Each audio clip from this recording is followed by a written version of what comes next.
Здравствуйте, уважаемые зрители. Программа «Серьезный разговор». Сегодня у нас 28 января 2023 года. И сегодня у нас интервью с докторантом Карлового университета по этнополитологии, экспертом по вопросам политики, этнических вопросов, процессов, которые происходят на территории Российской Федерации, Вадимом Сидоровым. Здравствуйте. Здравствуйте, Шамиль. Ну, если я что-то неправильно как-то вас представил, вы, конечно, можете нас поправить. И у нас сегодня будет очень большой список вопросов, которые вы можете увидеть в описании к этому видео. Заранее зачитывать я, наверное, их не буду, потому что это займет достаточно большое время, поэтому скажу, что 15 вопросов, которые касаются регионализма, национализма, русского вопроса, украинского вопроса, вопросы, касающиеся того, возможно ли то, чтобы русские перестали себя считать имперской нацией, какие-то регионалистские движения, вот про Псковскую, Кривскую платформу, возможно, я неправильно как-то обозначил, Восточно-Кривскую платформу, которая включает в себя земли Смоленской, Псковской и Тверские, соответственно, да, которая будет проведена 31 января 2023 года и так далее. То есть такой очень интересный перечень вопросов.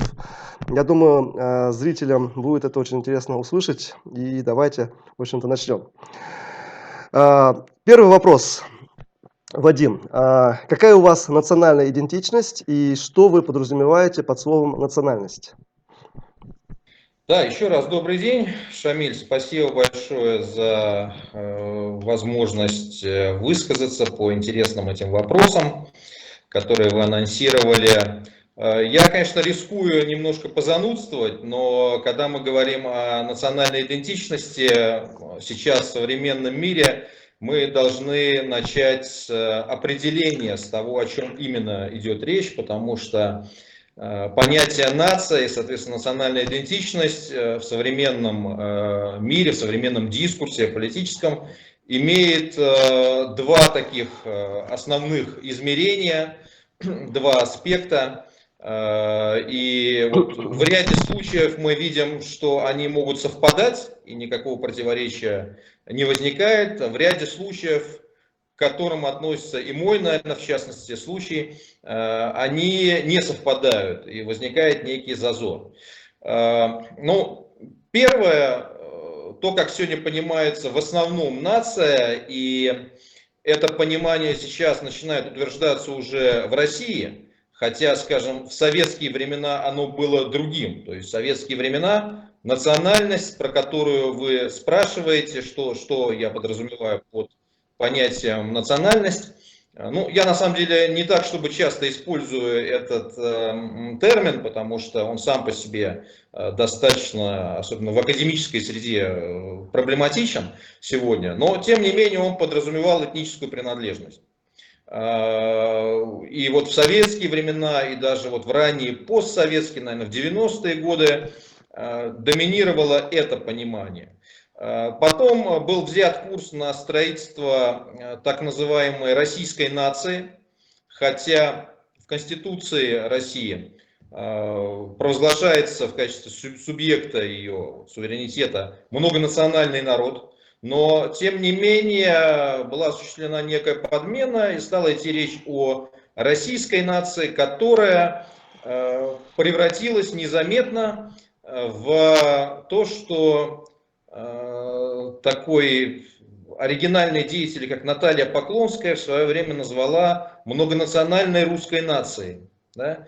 И вот это то особенно, что о себе дало знать во время этой войны, уже большой войны, когда вот пошли все эти ролики, акции, там, Путин стал говорить, я дагестанец, я чеченец, я тот, я этот, но мы все русские, да, и вот дальше это веерный такой характер приобрело, пошли акции, где вот люди также стали говорить, что они татары, они грузины, они евреи, они кто угодно, и все они вот при этом русские.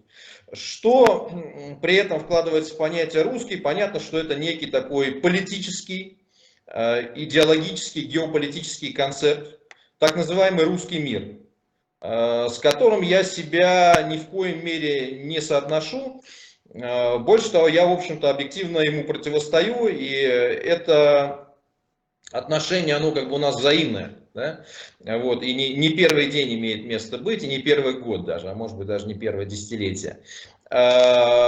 Поэтому вот в такое понимание российской или русской нации, несмотря на то, что у меня сохраняется как бы российский паспорт, я не попадаю, и я думаю, что тут, значит, с обеих сторон, что называется, баррикад, по этому вопросу есть как бы консенсус, да? Но при этом я объективно также принадлежу к русскому этнокультурному пространству. Ну, если так не углубляться, скажем так, в детали, которые могут тоже в каких-то вопросах, которые мы будем обсуждать сегодня, всплыть. Эти детали, в принципе, могут быть важны, но вот в целом по так, дефиниции, наверное, не цепляясь к частностям, да, я человек русской культуры, вот в широком таком смысле. Опять же, если вот не пытаться ее вводить в какое-то прокрустово ложе, да, и значит, настаивать, что русский обязан быть таким-то, таким-то, таким-то. Нет, ну вот объективно я продукт большой, можно сказать, даже имперской русской культуры, я это понимаю. Как и многие люди, русские этнические и неэтнические. И при этом, как бы вот по своей традиционных таких системах основной для этого фактора мужской патрилинейной линии, я человек русского происхождения и в этническом смысле, да, то есть если говорить о вот, старой Руси, вот так в широком таком смысле, то мои корни уходят туда, то есть я себя могу назвать русским и по происхождению, по крови, наверное, по ментальности в каком-то смысле, хотя это уже такой дискуссионный вопрос, да, что такое русская ментальность, вот, и так далее. Поэтому, наверное, вот такой двойственный ответ, да, я сохраняю в широком смысле этого слова такую русскую или даже руськую, скажем так, связанную со старой Русью, ну и чего уж там, да и с современной русской культурой, идентичность, но я не являюсь частью вот этой нации или квазинации или псевдонации русского мира, многонационального русского народа, которая сейчас создается в России или уже создана. Вот как-то так. То есть, другими словами, если так вот сказать, если я вас правильно понял, что вы этнически русский, но при этом как бы вы противостоите русскому миру, который вот, собственно, за войну в Украине, да? То есть и у вас некий альтернативный русский мир, который как раз против войны в Украине и так далее, можно так сказать, в какой-то степени. Ну, в общем, да, я бы даже так сказал, что, в принципе, как к нему не относись, вот это русское этнокультурное пространство, это достаточно такое масштабное явление, Мгм. как и ряд других аналогичных пространств, как, скажем, вот, немецкое, германское в свое время пространство, англосаксонское, испанское, да, Мгм. но вот на определенном этапе их развития просто стало понятно, что эти пространства, они не вмещаются в формат вот какой-то одной нации и Мгм. одного государства. И в результате каких-то процессов, которые, скажем, в германском мире они возникли, ну, были запущены 30-летней войной, и в последующем вот серия революций национальных, национально-демократических возникла на вот базе единого такого германского этнокультурного пространства несколько наций. Вот. То же самое в англосаксонском мире, в испаноязычном мире. Я думаю, что этот процесс, он будет происходить, да, собственно, он уже происходит в каком-то смысле в русском или в руськом мире. И поэтому, возможно, когда-то появится и такая вот политическая нация, с которой я себя смогу соотнести. Я вас понял. То есть мне вот это интересно. С одной стороны, я считал, что как бы все стремятся к некой имперскости, то есть как бы, да, вот получается, а что вот в данном случае вы наоборот, то есть вы в рамках, будучи этническим русским, олицетворяете собой вариант развития русскости вне имперства. и видите в этом даже плюс. На самом деле, ну, и понятно, что я это полностью поддерживаю, да, то есть понятно по каким причинам. Но вот, в принципе, очень интересно то, что вы сказали. Вот я хочу, чтобы мои зрители это тоже понимали. То есть альтернативная русскость, русскость, не связанная с Российской империей, русскость, не связанная с тем, чтобы захватывать новые территории, навязывать русскую идентичность покоренным народам и как бы строить на этом государство. Как бы это вот некая альтернативная русскость мы вот в данном случае наблюдаем. Вот это мое замечание. Второй вопрос. Прошу кратко рассказать, как возник русский народ с вашей точки зрения. Можно ли считать русских изначально имперским народом, народом, которому при его создании было внедрено имперское сознание? Вот как вы считаете? Интересный вопрос, непростой, но тем не менее придется, наверное, к чему-то подвести, да, к каким-то выводам. Вот, есть такой известный советский этнолог Юлиан Брамлей, очень интересная личность, одиозная на самом деле в современных этнологических кругах. Вот, то есть он пытался этнологический дискурс, скажем так, преподнести в упаковке официальной идеологии марксизма-ленинизма в свое время. Вот. Но тем не менее, я думаю, что если слить воду и оставить ребеночка при этом, там есть у него такая интересная концепция, то есть говоря об этносах, он различал две составляющие. Этникос, как он это выделял, и эсо. Да? То есть вот как они соотносятся. ЭСО – это этносоциальная организация, это конкретный способ упаковки этникоса. То есть вот этникос – это такая субстанция этническая, содержание некое. Я бы на самом деле выделил два таких базовых, наверное, фактора первично, да, потом они могут расходиться, мутировать, но вот все-таки в моем понимании, если мы говорим о таком субстанционалистском подходе, этнос определяют, наверное, генетическая и языковая структура. Вот базово, в моем понимании. Именно этникос. Этникос, да? А ЭСА это уже способ сборки политической. То есть, вот, в принципе, когда мы говорили в первом вопросе о там, русском мире современном, да, вот об этой русско-российской современной нации, это определенная ЭСА или уже там, может быть, даже мульти-ЭСА, да, но вот это социально-политическая организация.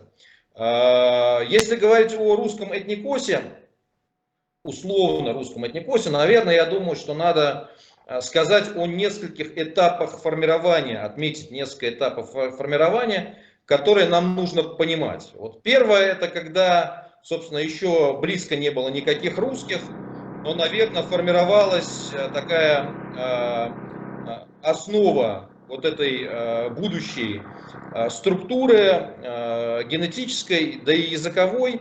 Это еще, наверное, период бронзового века, когда формировалась такая генетическая платформа восточноевропейских народов. Вот, в большинстве своем, которые потом стали славянами, хотя первоначально это была, наверное, какая-то балтославянская общность, с присутствием других факторов, с воздействием других языковых факторов. Ну вот база закладывается, наверное, в этот момент. Еще не русских, вот еще, скажем так, предков русских. Второй этап – это уже появление Руси. То есть феномена, с которым связано, собственно говоря, имя этого этнического, культурного, политического пространства. Вот если говорить о Руси, многие русские националисты, особенно сегодня, они пытаются представить дело таким образом, что русский народ сформировался в рамках Руси, Древней Руси или Киевской Руси. Вот, сформировался как единая общность, а потом уже разделился на три, и, ну, то есть, соответственно, русских или там великороссов, украинцев, малороссов, белорусов, да, и поэтому вот это более позднее деление, его надо преодолеть, потому что оно представляет собой разделение чего-то изначально единого. Я считаю, что это корневая ошибка вот этого подхода, потому что, несмотря на то, что этнические, скажем так,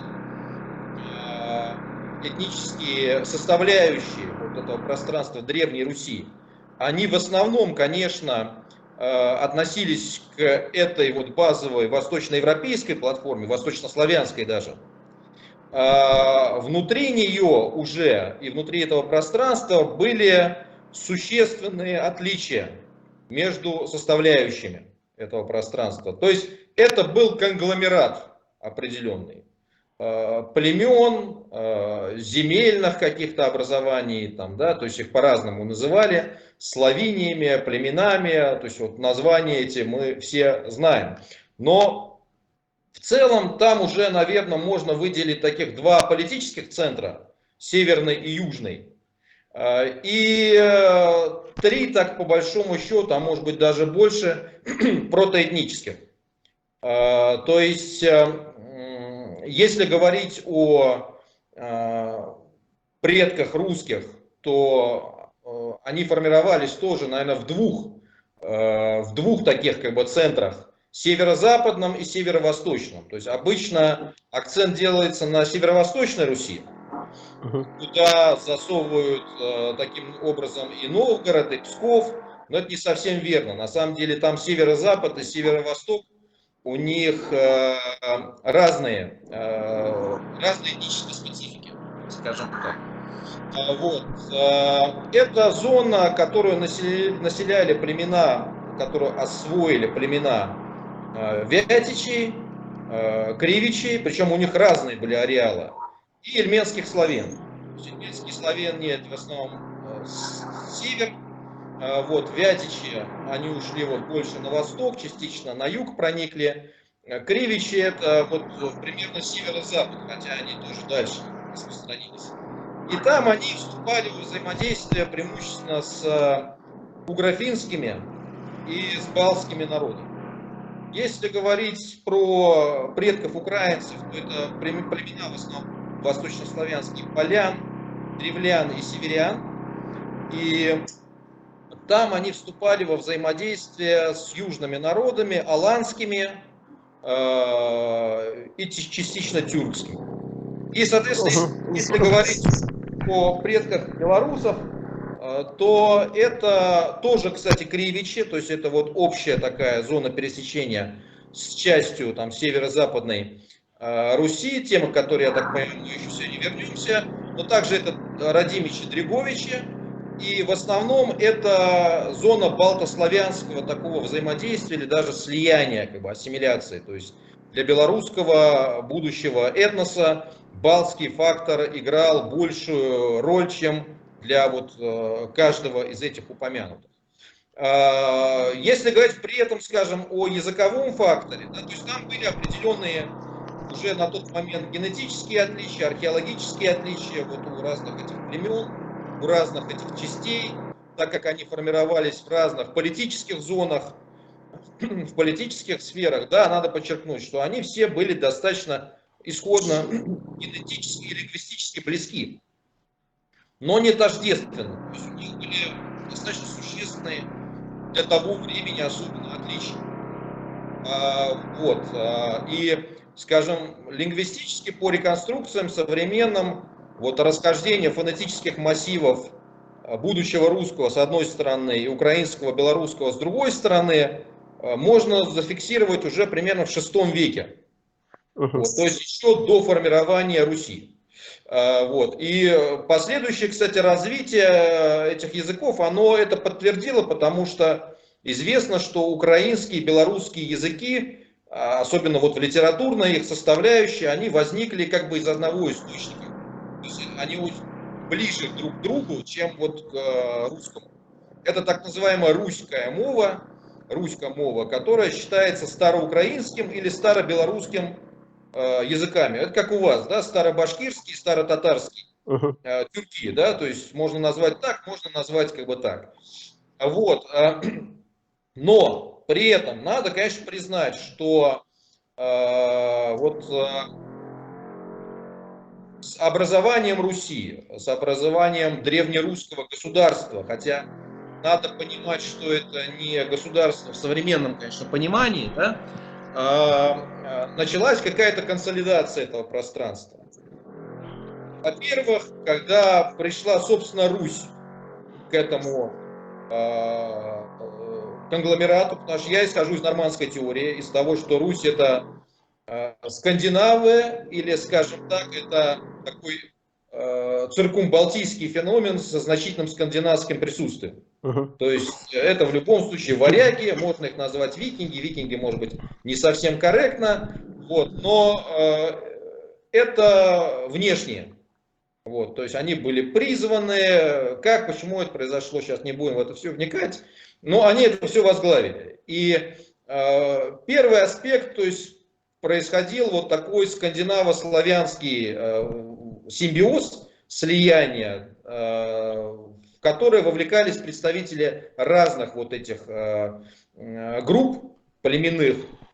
Это первый момент. Вокруг княжеской верхушки, вокруг дружины, вокруг князя. Второй этап в культурном отношении, наверное, более даже важный, это принятие Русью христианства греческого обряда, православия, Мгм. когда, собственно говоря, начинает формироваться вот такая, то, что называют древнерусской культурой. Письменность, литературные какие-то произведения. И оно, конечно, начинает распространяться вот на представителей всех этих групп. Мгм. Но тут просто важно понять, что особенно вот мы знаем сегодня, да, что такая, то, что называется, высокой культурой, оно внедряется через определенные социальные институты в массы. Вот, особенно если это массы разноплеменные, как бы разноязыковые. И даже сейчас этот процесс не всегда проходит быстро. С современными средствами коммуникации, значит, политическими вот этими социальными фабриками, как называл Фуко, даже вот, скажем, в 18 там, 17 тем более 19 столетиях этот процесс занимал длительное время зачастую. Тем более это касается вот того общества, где не было газет, где не было телевидения, где не было массовой грамотности. Мгм. Поэтому распространение этого единого такого единого культурного продукта, оно имело место на достаточно тонкий культурный слой. То есть Мгм. это в основном церковные, ну, деятели их так назовем, или люди, да, более, наверное, правильно.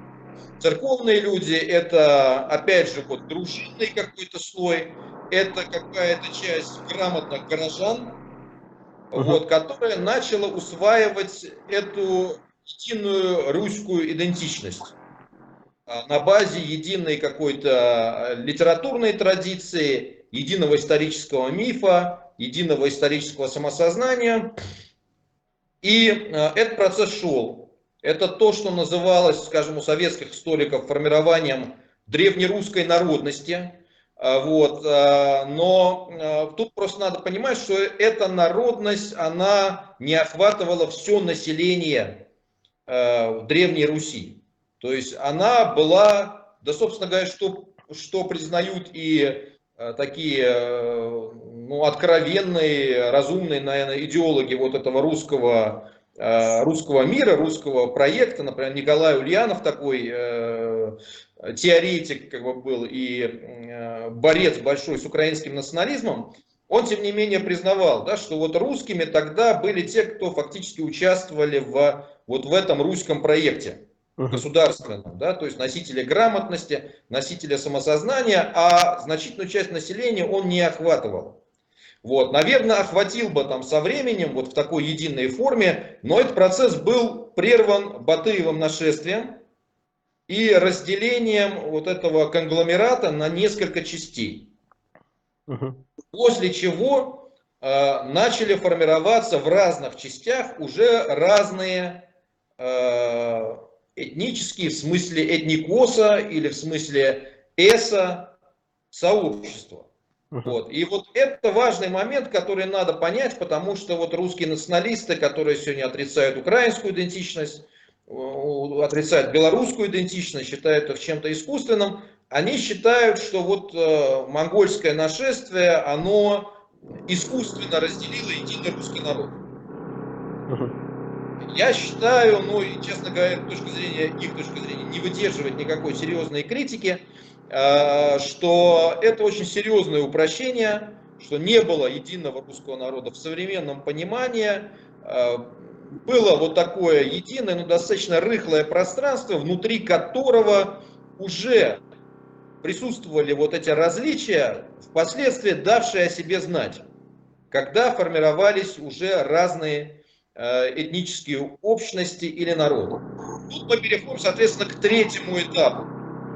К третьему этапу это уже период, ну так, наверное, навскидку от 12 по так, 16-17 века, когда формируется вот такая этническая база, этникос, у того, что стало называться впоследствии великорусской народностью, или там это называли московитским народом, московским народом, ну по-разному.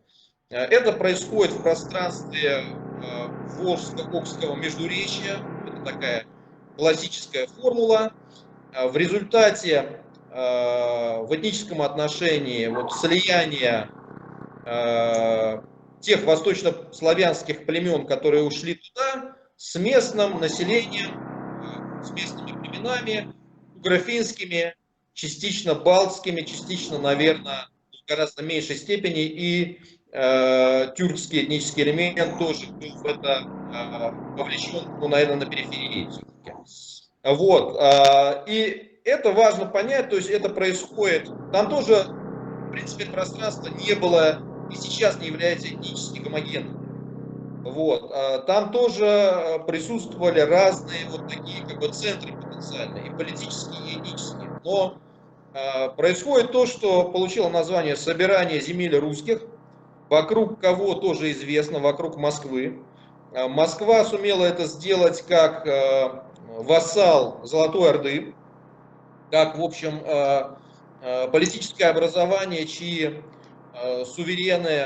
сюзерены, они прошли такую добротную ордынскую школу политическую, да, так что в итоге похоронили своих учителей, вот, и происходит политическая консолидация, вместе с ней происходит определенная консолидация этнокультурная, такими уже методами, что называется, железом и кровью, да, когда это все приводится к единому стандарту, когда подчинялись, завоевывались разные княжества, причем, если, скажем так, княжества в пространстве Владимир-Суздальской Руси, они в целом, конечно, тяготели такой консолидации, то ряд княжеств оказывали достаточно серьезное сопротивление, вырезались, там переселялись люди, вот, то есть использовались методы такой, конечно, классической социальной инженерии для формирования вот этого гомогенного пространства.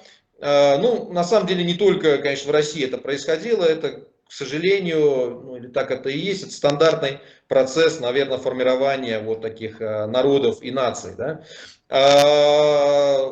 Это создание такой как бы базы московитского или великорусского народа. Великорусское, конечно, это более широкое понятие, чем московитское, но московитское ядро. То есть мы можем говорить про московитское ядро, да, и про московитов в широком смысле этого слова. Значит, но тут важный как бы момент. То есть это вот такой третий этап формирования, завершения, наверное, формирования этникоса в каком-то смысле и начало формирования ЭСО. Вот это этносоциальной соответствующей организации, основы которой были заложены в этот московитский период. Но тут важно понять, что было две Московии, по большому счету, вот в политическом смысле, Московия Рюриковичей и Московия уже Романовых. А между ними был, вот то, что называется в английском интеррегнум, то есть такой промежуточный период, разрыв, то, что в русском историческом дискурсе известно как смута. Что такое, собственно говоря, смута? Смута – это крах московского, старомосковского государства Рюриковичей, вот, основанного на традиционной легитимной династии, Мгм. аналогом которой, вот скажем, в северо-тюркском пространстве являются чингизиды. Да, Понятно. то есть вот, Рюриковичи это вот как такие русские чингизиды. Да, то есть, Мгм. безусловно, легитимная такая, как бы с традиционной точки зрения, династия. Но Иван IV, он же Иван Грозный, он фактически создав, по большому счету, вот впервые Россию как то, что называли в советских учебниках истории, русское многонациональное государство. Да? То есть вот впервые возникает эта двойственность уже при нем, потому что о возникновении России, наверное, можно говорить, вот у Гумилева была эта формула «от Руси к России». Тогда, когда присоединяются значительные территории с нерусским населением. Вот, то есть это Казанское ханство, Астраханское ханство, да, Сибирское ханство и далее как бы уже там пошло, да, то есть какие-то сюзеренно-вассальные отношения с Кабардой и так далее, и так далее. Но создав Россию, Иван Грозный ее сам и похоронил, фактически. То есть вот переходом к опричнине, этими своими неуемными геополитическими амбициями, это вот тоже, наверное, составная часть русского политического кода. То есть Мгм. это вот это происходит, как бы, да, периодически то, что мы видим и сейчас, скажем, с Путиным.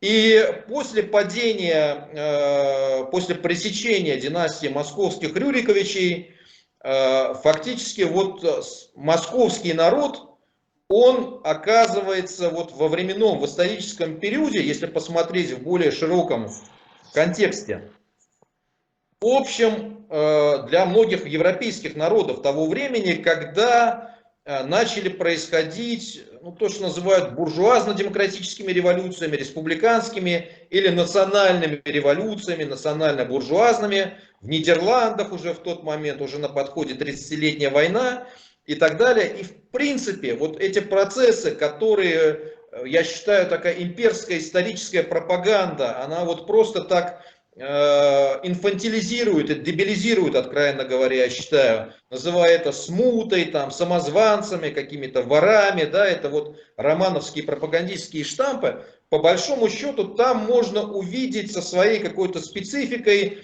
попытку вот формирования этой низовой республиканской субъектности.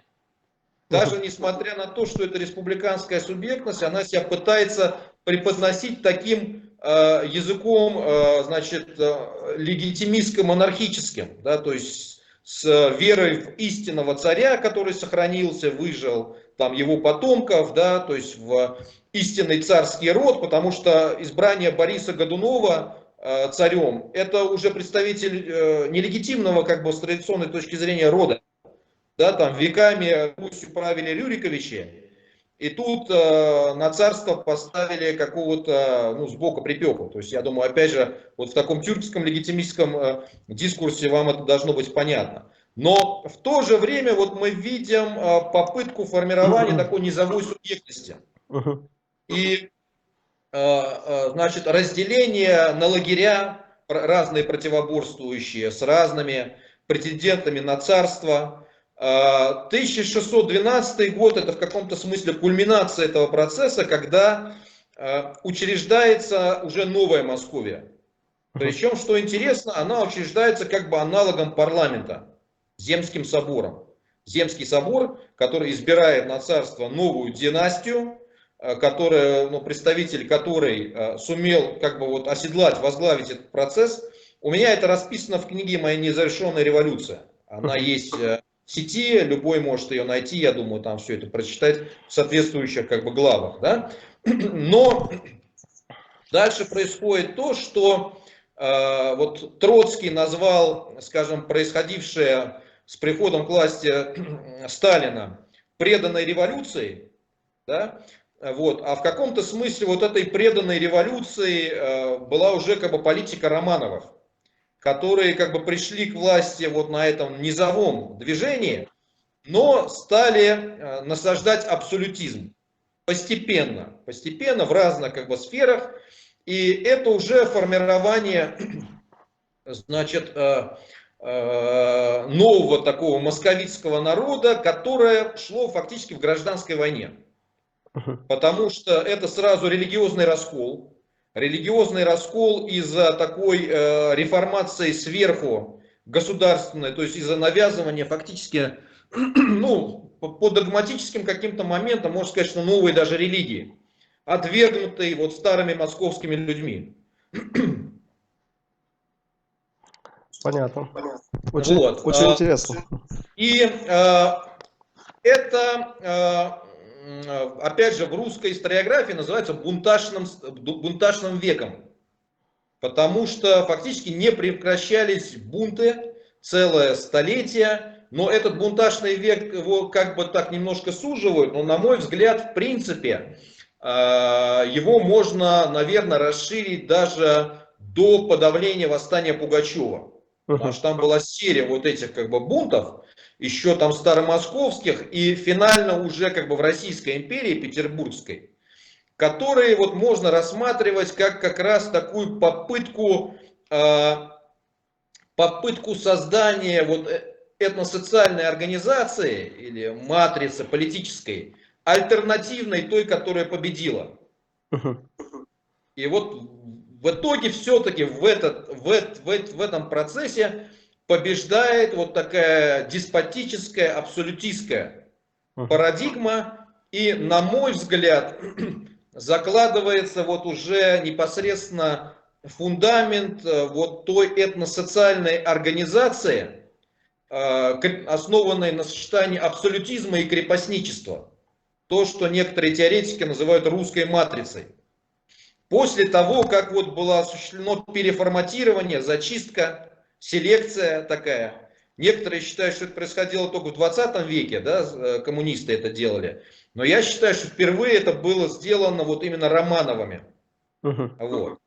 То есть формируется вот эта как бы матрица окончательно в Российской империи, а закрепляется она, вот скажем так, на уровне соответствующей общности, которая уже признается как национальность, то есть то, что вы спрашивали, да, уже в 20 веке, начиная со Сталина. Потому что до этого такого официального понятия, признанного юридически, конституционно, так можно даже сказать, как русская национальность, не было. То есть эти люди, они как бы были русскими в широком смысле этого слова. Большей частью они были великороссами, так называемыми, то, наверное, о чем еще поговорим. Но это не было очерченным каким-то вот таким этносоциальным объединением, которым стало именно в 20 веке, когда был закреплен 5-й пункт, да, графа национальность, и вот этих людей уже зафиксировали как русских. Ну вот, то есть такая долгая история. При том, что уже сейчас опять как бы вот эта, скажем, этничность, она размывается, потому что Кремль ведет политику деэтнизации вот этого всего пространства с целью переплавки этого всего вот во что-то единое. Вот. Но все-таки, наверное, можно сказать, что вот все вот эти этносоциальные объединения вот российские, они, наверное, были сформированы на политической матрице, давшей о себе знать еще в московитский, в древнемосковитский период, которая, в общем, в новое время одержала верх в этой внутренней русской гражданской войне, вот, сорванной реформацией, скажем так, да, не сумевшей как бы победить. И закрепилась уже в 20 веке при Сталине. Это то, что называли ВКПБ, второе крепостное право большевиков. Я вас понял. Очень интересный, очень подробный ответ на вопрос. Это вот, можно считать, это ответ на второй вопрос, в частности, на вторую часть. Можно ли считать русских изначально имперским народом, которому при его создании было внедрено имперское сознание? То есть, в общем-то, вот такой ответ. Ну, давайте теперь третий вопрос. Чем великороссы отличаются от малороссов и белорусов? Ну, в принципе, вы уже частично ответили. Как так получилось, что предки современных русских по дореволюционным переписям были великороссами? Получается, что название их национальности большевики просто поменяли со слова «великоросс» на слово «русский», и все с этим согласились. Вот как вот здесь? Ну, я думаю, что действительно мы не будем сейчас, наверное, продолжать тему там, отличий великороссов, малороссов, белорусов. Во-первых, потому что она уже частично освещена. Во-вторых, наверное, мы еще к этому придем. Да? Поэтому, наверное, сосредоточимся сейчас на том, вот как произошла эта конвертация великороссов в русских в 20 веке. Мгм. Тут что просто очень важно понять. Вот опять же, один из мифов, который пытаются внедрить русские националисты, многие, что Российская империя, как они ее называют, историческая Россия, некоторые, как бы вот включая в это понятие Советский Союз и современную РФ, некоторые, исключая Советский Союз и РФ, считая, что вот историческая Россия существовала только до 17 года. Ну, сейчас опять же не будем в это углубляться. В российской они пытаются представить Российскую империю как чуть ли не русское национальное государство. Ну вот почти официально. Вот. Русское национальное государство, в котором существовал тоже официально триединый русский народ. Мгм. Великороссов, малороссов, белороссов. Я изучал этот вопрос, я пишу по этому, в том числе и докторскую диссертацию сейчас. Поэтому я ответственно заявляю, что это не соответствует действительности. Вот. При том, что в Российской империи не было своей как бы вот классической конституции, да, но если мы увидим, то есть откроем квази такую конституцию, свод законов Российской империи, и в последующем основные государственные законы, которые были приняты уже в 6 году, там не очерчено понятие русского народа, Мгм. именно как этноса, как народа, нации, как угодно, в любом из возможных понятий, отделенного от других этнических групп Российской империи. Мгм. Не в смысле триединого так называемого народа, не в смысле великороссов. Его там нет просто. То есть вот свод законов Российской империи, он делит население России по такому принципу. Природные обыватели, инородцы и иностранцы. Причем инородцы это перечисленный перечень групп, которые вовсе не являются синонимом нерусских. Мгм. В основном это кочевые группы, кочевые этнические сообщества, плюс евреи, Мгм. которые туда включались. Ну а иностранцы это, соответственно, подданные иностранных государств. Вот, поэтому вот это понятие природные обыватели, оно было достаточно таким широким, достаточно размытым. Однозначно можно сказать, что в него как бы попадали все там христианские народы, и не только православные. Но, в общем-то, можно спорить, относились ли, например, к этой категории оседлые там, вот, мусульмане, татары, там, в частности, или нет. Ну, я говорю с формальной точки зрения. Потому что вот четко в инородцы там выделяются именно кочевые группы. Мгм. Значит, понятно, что на практике все было по-другому. И в силу вот такого неопределенного, значит, неопределенности этого понятия на практике имела место тенденция к зауживанию, да, к тому, чтобы инородцев рассматривать именно как вот то, что в советское время получило название нацмены. Да? Мгм. Что, в общем-то, исследует этимологически из самого слова инородцы. То есть логично, что инородцы это представители там других народов, поэтому на бытовом таком уровне, неформальном, да и в общем в государственных практиках, зачастую на уровне каких-то там подзаконных актов, инструкций и так далее, в общем-то в инородцы мог попасть там любой нерусский, вот, теоретически, ну и практически, да, но юридически это закреплено не было. Мгм. Что было закреплено юридически? В паспортах, значит, подданных Российской империи, как в советских паспортах, была графа национальность, в паспортах российских или русских подданных была графа вероисповедания. Потому что Российская империя была в большей степени таким конфессиональным государством. Ну, то есть она, конечно, была многоконфессиональным, но православие официально было закреплено как государственная религия. Это безусловно так. Вот, поэтому в каком-то смысле можно сказать, что вот внутри этих природных обывателей как бы в первый сорт по определению попадали православные. Все, как бы, да? С определенными там как бы нюансами. То есть вот это была закрепленная категория. И потом, когда в конце 19 века проводилась перепись уже, одна из как бы вот таких последних как бы переписей, была введена категория родной язык. И там появляется уже такой критерий, как, значит, великорусское или великороссийское наречие, малороссийское и белорусское. Они учитывались отдельно, хотя в ряде случаев их потом считали всех вместе. Вот. То есть вот отсюда как бы некоторые делают вывод, что значит, вот концепция триединого народа, она была закреплена официально.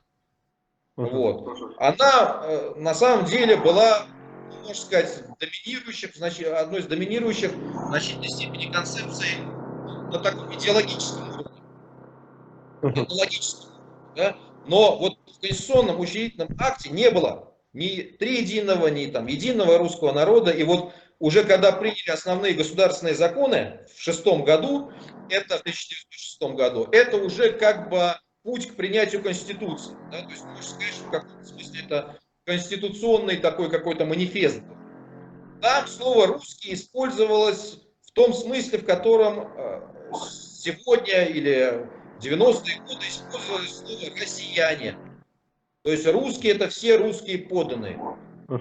Все подданные Российской империи, скажем так. Все подданные Российской империи строго официально считались русскими в широком смысле этого слова. Но при этом как бы русскими националистами, славянофилами, там, вот, там, черносотенными кругами предпринимались попытки выделить вот внутри этого понятия русские подданные, коренных русских, природных русских. То есть то, что сегодня мы бы определили как этнические русские. И включая туда, как это называлось, три племени, да, три ветви русского народа: великоросса, малоросса, белорусса. Но конституционно это не было закреплено. Это очень важно понять. Тем не менее, была проведена первая вот эта перепись, где появлялись люди, у которых родным языком было великорусское, малорусское и белорусское наречие. Родным языком. Значит, в каком-то смысле можно сказать, что, в общем-то, это круг людей по языковому критерию, ну, как бы, который совпадает, в общем-то, ну, на 90% с этническими границами. Но, опять же, то есть, чтобы вот понимать, как это работало, ну, хрестоматийный пример, например, Ленин. Владимир Ильич Ульянов, Ленин, который себя считал великороссом, то есть у него его языком родным было великорусское наречие, но как бы человек, у которого никаких великорусских корней не было в этническом смысле этого слова. То есть помимо того, что, ну, известно, у него были там боковые линии немецкие, шведская, там еврейская в том числе присутствовала, калмыцкая, да, вот это, собственно говоря, линия Ульяновых, вот, это были православные чуваши обрусевшие. Вот. Но тем не менее, так как они перешли на православие, то есть приняли православие, перешли на вот великорусское наречие, он себя считал великороссом. И в принципе он, может быть, там, я не знаю, знал он это или не знал, но как бы не придавал этому какого-то значения. Поэтому частично, в принципе, вот в это великорусское вот наречие, в пространство тех людей, у которых родной язык великорусский, уже тогда попадала какая-то часть, в общем-то, значит, обрусевших представителей других как бы народов. Но, конечно, в значительной степени границы совпадали, этнические, языковые. И потом, что произошло уже в советское время, в советское время, когда уже была проведена первая там советская перепись после Ленина уже, да, с национальным составом, она прошла при Сталине, по-моему, в 1926 году, дай бог памяти. Там уже национальность официально идет не великорос, а русский. То есть те, кто были великороссами, стали русскими. Вот. Но тут, кстати, тоже интересно, что Ленин, например, он настаивал на великороссах. То есть пока был Ленин во главе партии, там были великороссы. Даже как бы была анкета партийная. И уже в советский даже период учитывались как вот так национальность, скажем так, великороссы. То есть внедрение русских в смысле великороссов как национальности произошло при Сталине. Что тоже интересно, почему? Потому что у Сталина был свой взгляд на все это. Еще начиная с 1913 года, когда он написал статью «Марксизм и национальный вопрос» в полемике с австромарксистами, так называемыми, Сталин на самом деле был противником национальных автономий любых. И в принципе, по большому счету, это была линия общепартийная. Потому что такая работа, она не могла выйти как бы вот из-под пера только одного Сталина. Считают, что он ее писал под руководством Богданова, и Ленин был в курсе, а то, может быть, даже и согласовывал эту работу. Как национально-территориальные, так и национально-культурные автономии, вот в смысле общинном, ранние большевики отрицали для России. То есть они видели Россию как демократическое государство такое, с территориальными автономиями, с равноправием, с равенством прав всех граждан вне зависимости от вероисповедания и национальности, со свободой к национальной жизни, но в целом такое достаточно как бы унитарное. Вот. Где как бы вот русские подданные есть. Там, да? Вот. В последующем они были вынуждены, в том числе под воздействием Заки Валиди, признать национальные автономии, и начался вот этот процесс федерализации, создания национальных как бы автономий. Вот. Но и тогда, как мы знаем, вот когда возникла дилемма, как создавать, вот, объединять все советизированные республики, Ленин выступил с концепцией Советского Союза, которая победила. А Сталин предлагал все республики советские включить в состав РСФСР. То есть в том числе Украину, Беларусь, там, Закавказье и так далее. Как бы, да? То есть у Сталина еще тогда как бы сохранялась, в общем-то, более имперская установка. Ленин его, значит, подверг очень жесткой критике. Ленинская точка зрения формально победила. Вот, но фактически, в общем, многие считают, что в принципе Советский Союз, в общем-то, он и был той же, вот как бы де-факто новой инкарнацией вот большой как бы России. Да? Вот. Но уже когда внедрялась именно национальность зафиксирована, уже Ленина не было. Уже был Сталин, поэтому Сталин зафиксировал великороссов не как великороссов, а великороссов как русских. Именно, да, которых вот уже начиная с войны стал превращать в брата, в такую направляющую и руководящую силу, да, Союз нерушимых республик свободных схватил навеки Великая Русь и так далее. То есть это сталинский конструкт. Но он, конечно, на самом деле такой незавершенный как бы был. Незавершенный. Вот у меня уточняющий вопрос. То есть получается, что люди вообще до революции, которые проходили как великороссы, которые говорят на великоросском языке, они все-таки имели великоросскую национальную идентичность? Можно про это говорить? И каким образом, если они ее имели, такую идентичность, считали себя именно великороссами, они взяли и согласились, что теперь они не великороссы, теперь они русские? Вот как это понимать? Не, я думаю, что национальной именно идентичностью это не успело стать по ряду причин. В принципе, русский национализм, вот именно в современном смысле этого слова, достаточно свежее явление. Он, ну да, можно говорить уже, наверное, о том, что он и в 18 веке возникает вот у поэтов, там, у историков, там, типа Ломоносова, да, то есть это формирование такого русского национально-исторического мифа. ну, это, наверное, такой первый его этап. Да? Вот политически, наверное, он проявляется у декабристов, Мгм. причем в разных как бы, так формах, после войны 1812 года, когда, собственно говоря, появился запрос на русское национальное самосознание в условиях войны, что, в общем-то, соответствовало подъему национально-романтических движений в тот момент по всей Европе. То есть в Германии эти процессы шли, там, в Италии и так далее. И это подхватили там будущие декабристы, часть вот русской элиты, русской аристократии. Но это такой достаточно был верхушечный проект, Мгм. верхушечный продукт. И после того, как было это задавлено, было подавлено, значит, восстание декабристов, это вот как-то началась такая диффузия, да, то есть вот такой, собственно говоря, республиканский русский национализм был разгромлен, не правительственный или антиправительственный даже, Мгм. а правительственный он формировался вот в разных таких формах, которые сочетали в себе национализм, ну, собственно, такой этнокультурный, да, и казенный в реалиях имперского государства, Мгм. которое национальным не было по своей как бы, природе, оно было абсолютистским. Вот. И оно продвигало как бы, концепцию подданных, потому что ему были нужны подданные, вот, которых нельзя было, собственно говоря, заузить только вот до русских, да, в этническом смысле этого слова. То есть это было контрпродуктивно, и это та дилемма, как бы, вот, в которой русский национализм, он остается до сих пор. Мгм. Вот.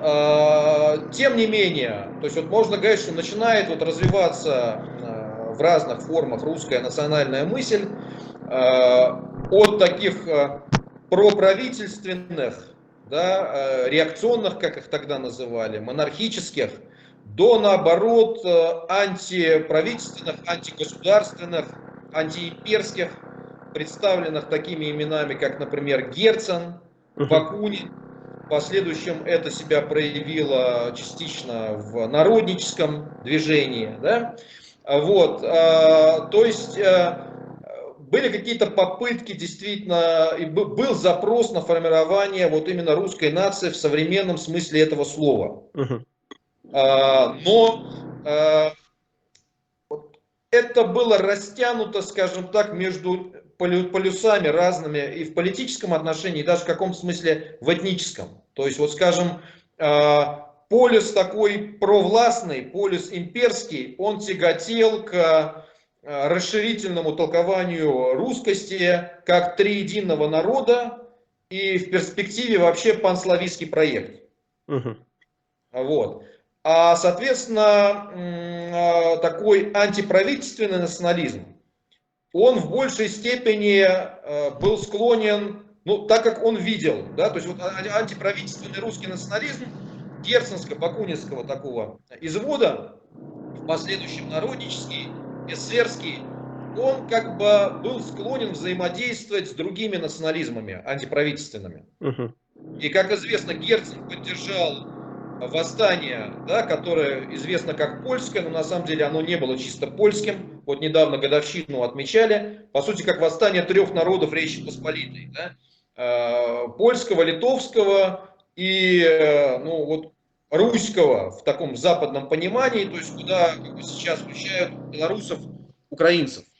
Вот, то есть Герцен один из немногих был, кто это поддержал, в связи с чем считался национал-предателем. Ну, в современных как бы, вот таких как бы, да, выражениях, тогда это несколько иначе выражалось. Вот. И Бакунин, в принципе, у него была такая же линия. И позже у народников, эсеров, то есть они признавали право на национальное самоопределение. Мгм.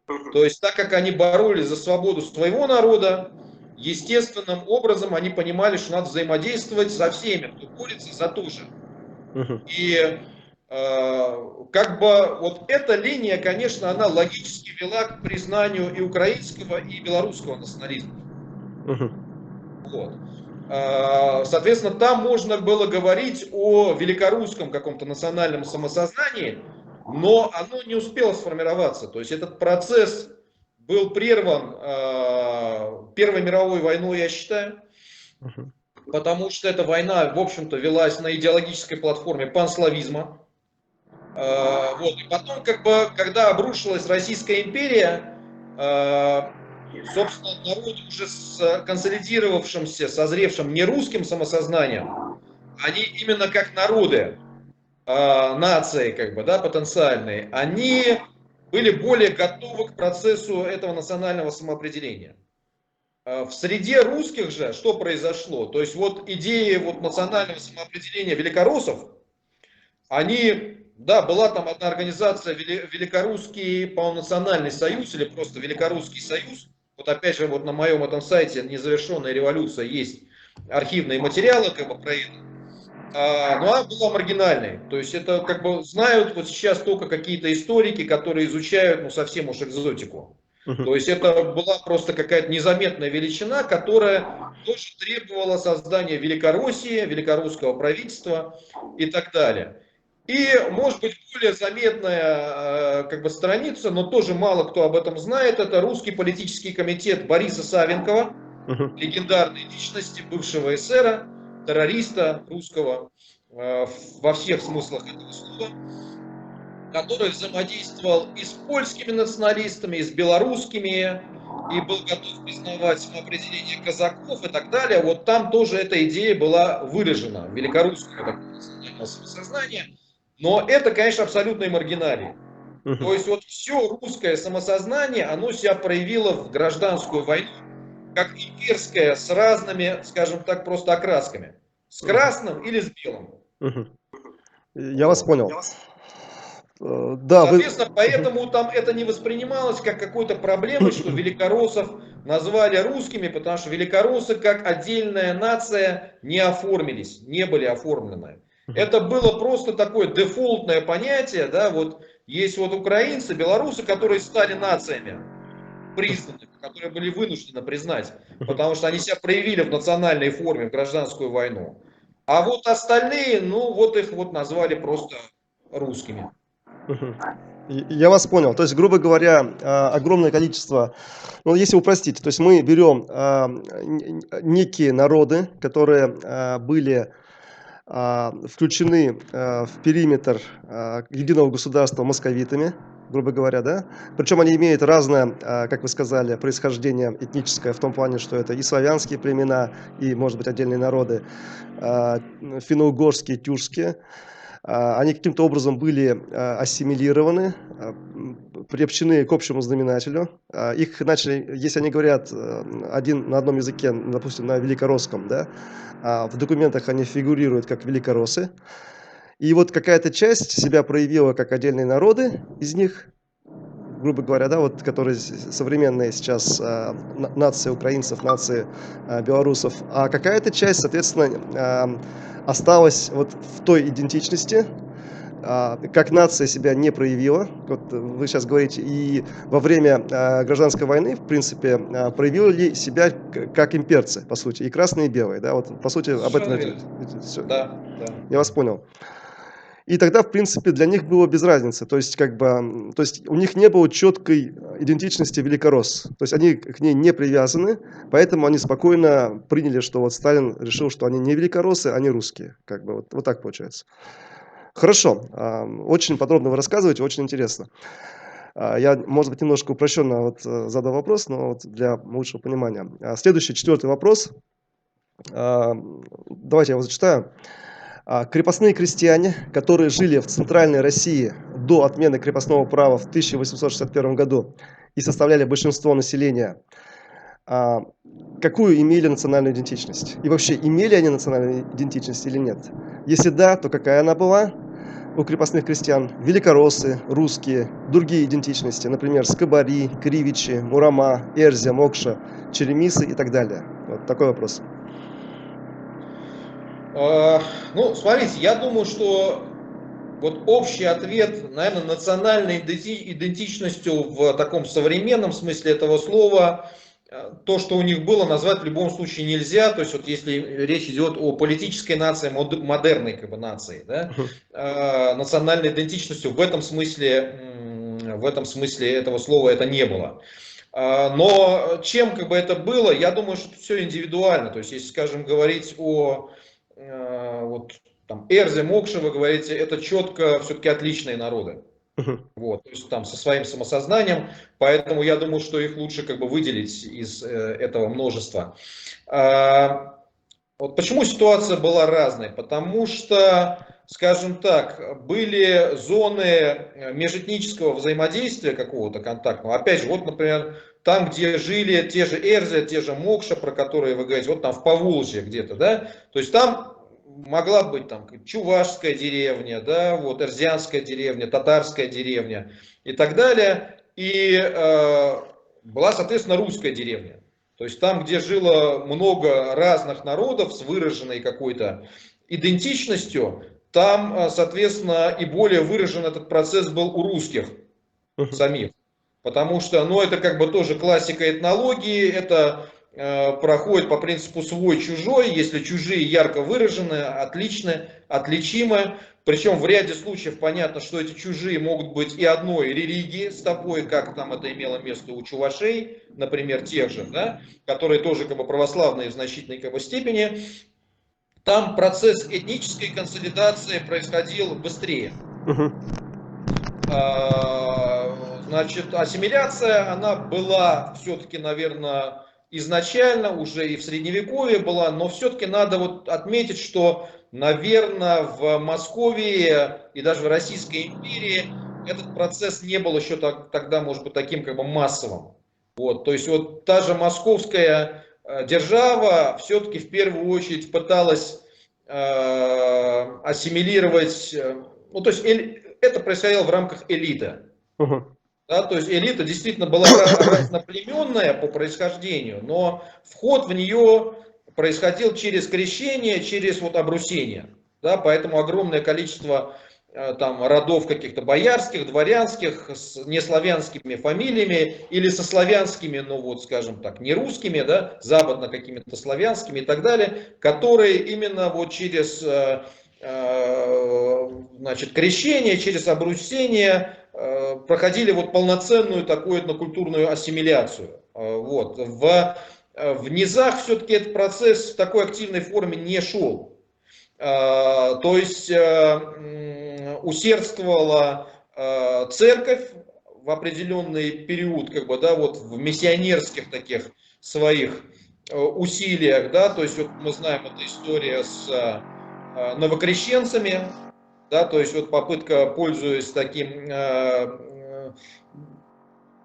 ну, завоевательским доминированием, внедрять как бы религию, вот, борьба там за это, борьба за сохранение своей религии, там попытка, значит, этих новокрещенцев там уйти из православия, их возвращение принудительное, потом эти усилия Ильминского в 19 как бы столетии. В общем, конечно, это было стратегически все направлено на русификацию, на их полное слияние как бы с русскими, но именно, наверное, стратегической какой-то перспективе. Мгм. А там, где, вот, наверное, имело место вот такое, ну, через полосица этническое, вот там этническая идентичность, наверное, все-таки была более выраженной. Мгм. И если речь идет, скажем, о такой внутренней, там, собственно, там, русской, условно, России, там это не было так выражено, потому что вокруг те же, как бы, свои же, там, условно, да, хотя отличия этнические или вот там в какой-то культуре, в субэтнических каких-то, значит, проявлениях, они тоже могли быть. Мгм. Вот, поэтому региональное самосознание, оно было, и люди там спрашивали, когда на эту тему есть, в общем-то, тоже исследование, вот есть интересная книга Бранденбергера, который считает, что вот именно такое русское самосознание у всех этих людей появилось в 20 веке в значительной степени при Сталине и позже. Вот, как бы, Понятно. да? А до этого было очень сильно развито самосознание региональное. Мы там тамбовские, рязанские, да, там мы какие-то еще, где-то там поморы. То есть, кем они себя считали, как они все это соотносили с русской идентичностью. Понятно, что считали себя там в большей степени там православными, да, ну, те, кто ими были, потому что, скажем, были и так называемые русские сектанты. Мгм. Молокане всякие, духоборы, это вообще были такие общности, со своим внутренним самосознанием. Были старообрядцы, которые тоже, по сути, были замкнутой такой общностью, причем очень многочисленной, разветвленной, хорошо организованной, как бы, да? Вот, поэтому я думаю, что это такой, как бы, был процесс еще не завершенный, Мгм. и разной степени завершенности в разных, как бы, вот, в разных сферах, в разных вот ситуациях. Вот. Но как бы именно консолидированной нации, наверное, я думаю, что потомки крепостных или сами крепостные, тем более, ну, потомки крепостных, наверное, неправильно говорить, потому что это уже более поздний, может быть, процесс, да, вот, они, наверное, еще не были. Мгм. То есть крепостные крестьяне, в принципе, они были совершенно разного этнического происхождения, как бы скажем так. Ну, смотрите, я бы так сказал, что надо, конечно, тут тоже я должен сделать оговорку, чтобы не быть неправильно понятым, да, то есть я считаю, почему я, собственно, говорил о разных вот этих этапах формирования русского там этникоса или условно русского этникоса, Мгм. что все-таки было какое-то доминирующее пространство этническое, значит, или такое протоэтническое в языковом и в генетическом отношении, которое сформировалось уже там, в позднем средневековье, в раннее новое время. Это те, кто в последующем будут оформлены, в частности, как великороссы. Мгм. Оно сформировалось в зоне восточнославяно, финно, частично балтского взаимодействия, через вот эту ассимиляцию, через принятие единой религии и через государственную такую как бы унификацию. Мгм. Вот. И эту историю я бы отделял, скажем так, от ассимиляции уже в более позднее время. Мгм. Вот, потому что все-таки этот этнический такой, ну, этот этнический базис, он, наверное, успел сформироваться как достаточно такой органичный. Мгм. Да? Вот. А уже, скажем, ассимиляция, та, которая там сейчас идет, да, это другая как бы история. Мгм. То есть, другими словами, крепостные крестьяне в подавляющем большинстве, в абсолютном большинстве, имели великорусский этнический базис, скажем В так. общем, да. В Мгм. общем, да. Я вас понял. Спасибо за ответ. Следующий вопрос. Можно ли утверждать, что русская идентичность была внедрена покоренным московитами народом, например, в период нахождения ими в крепостном рабстве и соответствующего смешения этих народов друг с другом? Как бы, ну, этот вопрос логично вытекает из предыдущего. Ну, я частично на него, собственно говоря, ответил. Мгм. Дело в том, что все-таки, если анализировать политику московского государства, то я не вижу там вот именно целенаправленного государственного внедрения разным народам единой национальной идентичности. Мгм. Вот, да, собственно, даже самим русским, ну или там великороссам, да, которые в значительной степени вообще просто выводились из, ну, любой социальной жизни, кроме как вот в качестве ее объекта через там закрепощение. Мгм. Вот, то есть там, ну, не было просто таких, то, что Фуко называл социальными фабриками, через которые это могло бы делаться, как всеобщее образование, всеобщая регулярная армия и так далее. То есть это, наверное, происходит тогда, когда появляются вот эти социальные фабрики. А в Московском царстве, я думаю, это происходило через вот такой социальной фабрикой, пожалуй, была церковь. Мгм. Вот. И вот через нее те, кто как бы вовлекались в этот процесс, вот, они главным образом в элите. Мгм. Да, то есть кто вот попадали в московскую элиту через крещение, через обрусение, уже через, вот, значит, такие как бы породнения со старыми семьями какими-то боярскими там, да, вот, они уже принимали идентичность, которая даже, может быть, если она там не называлась русской, или называлась, но не в таком смысле, как сейчас, и так далее, в общем, она, наверное, уже была протонациональной, вот этнической. Мгм. А вот на массовом таком уровне я не вижу, честно говоря, вот свидетельство внедрения такого всеобщего русской идентичности всему населению покоренных как бы народов, да даже, я говорю, большинству самих русских. Мгм. То есть это где-то, наверное, делалось вот миссионерскими усилиями православной церкви. Мгм. Вот, через крещение инородцев, вот фактически, да, происходило их вот привитие к такому русскому этнокультурному пространству, постепенное обрусение, вот, хотя тоже это, ну, как бы с разными скоростями шло и по-разному радикально. То есть где-то они сохраняли свою идентичность, ну, как те же крещены, да? Вот, хотя как бы крещены подчеркивают, что они приняли христианство Да, еще довольно, до, как бы, да. да, до Мгм. завоевания, но я думаю, там разные в любом случае были группы, да, то Мгм. есть даже если были те, кто еще до принял, очевидно, что были какие-то новокрещенцы там, да, Мгм. вот, и они же, ну, как бы у них не было русского именно самосознания, у них как бы сохранялось какое-то свое этническое, но вот это была какая-то переходная форма, то есть это делала как бы церковь, да, безусловно, при поддержке государства, Мгм. однозначно. Вот. Но именно целенаправленной политики, такой внедрения русской идентичности, как национальной в Московском царстве, ну, я, конечно, не был свидетелем этих процессов, да, но по историческим каким-то документам, фактам я не знаю. Мгм. Я вас понял. Ну, то есть это был естественный процесс, скажем, как бы понятно, в принципе. Хорошо, тогда вот следующий вопрос, такой, может быть, немножко провокационный, но я думаю, его можно задавать. То есть, в принципе, все вопросы интересны будут нашим зрителям. На каком основании Московское царство после оккупации ряда территорий назвало созданное государство не Московской империей, а Российской империей, а покоренным, ассимилированным московитами этносом дало идентичность великороссы, ну, либо русские? Вы согласны с такой трактовкой? Если нет, то в чем именно ошибка в данном утверждении? Ну, смотрите, по второй части я вот только что на него, наверное, пытался ответить, что Мгм. все-таки вот в Московском царстве, наверное, этот процесс не происходил. Мгм. Вот именно в массовом масштабе.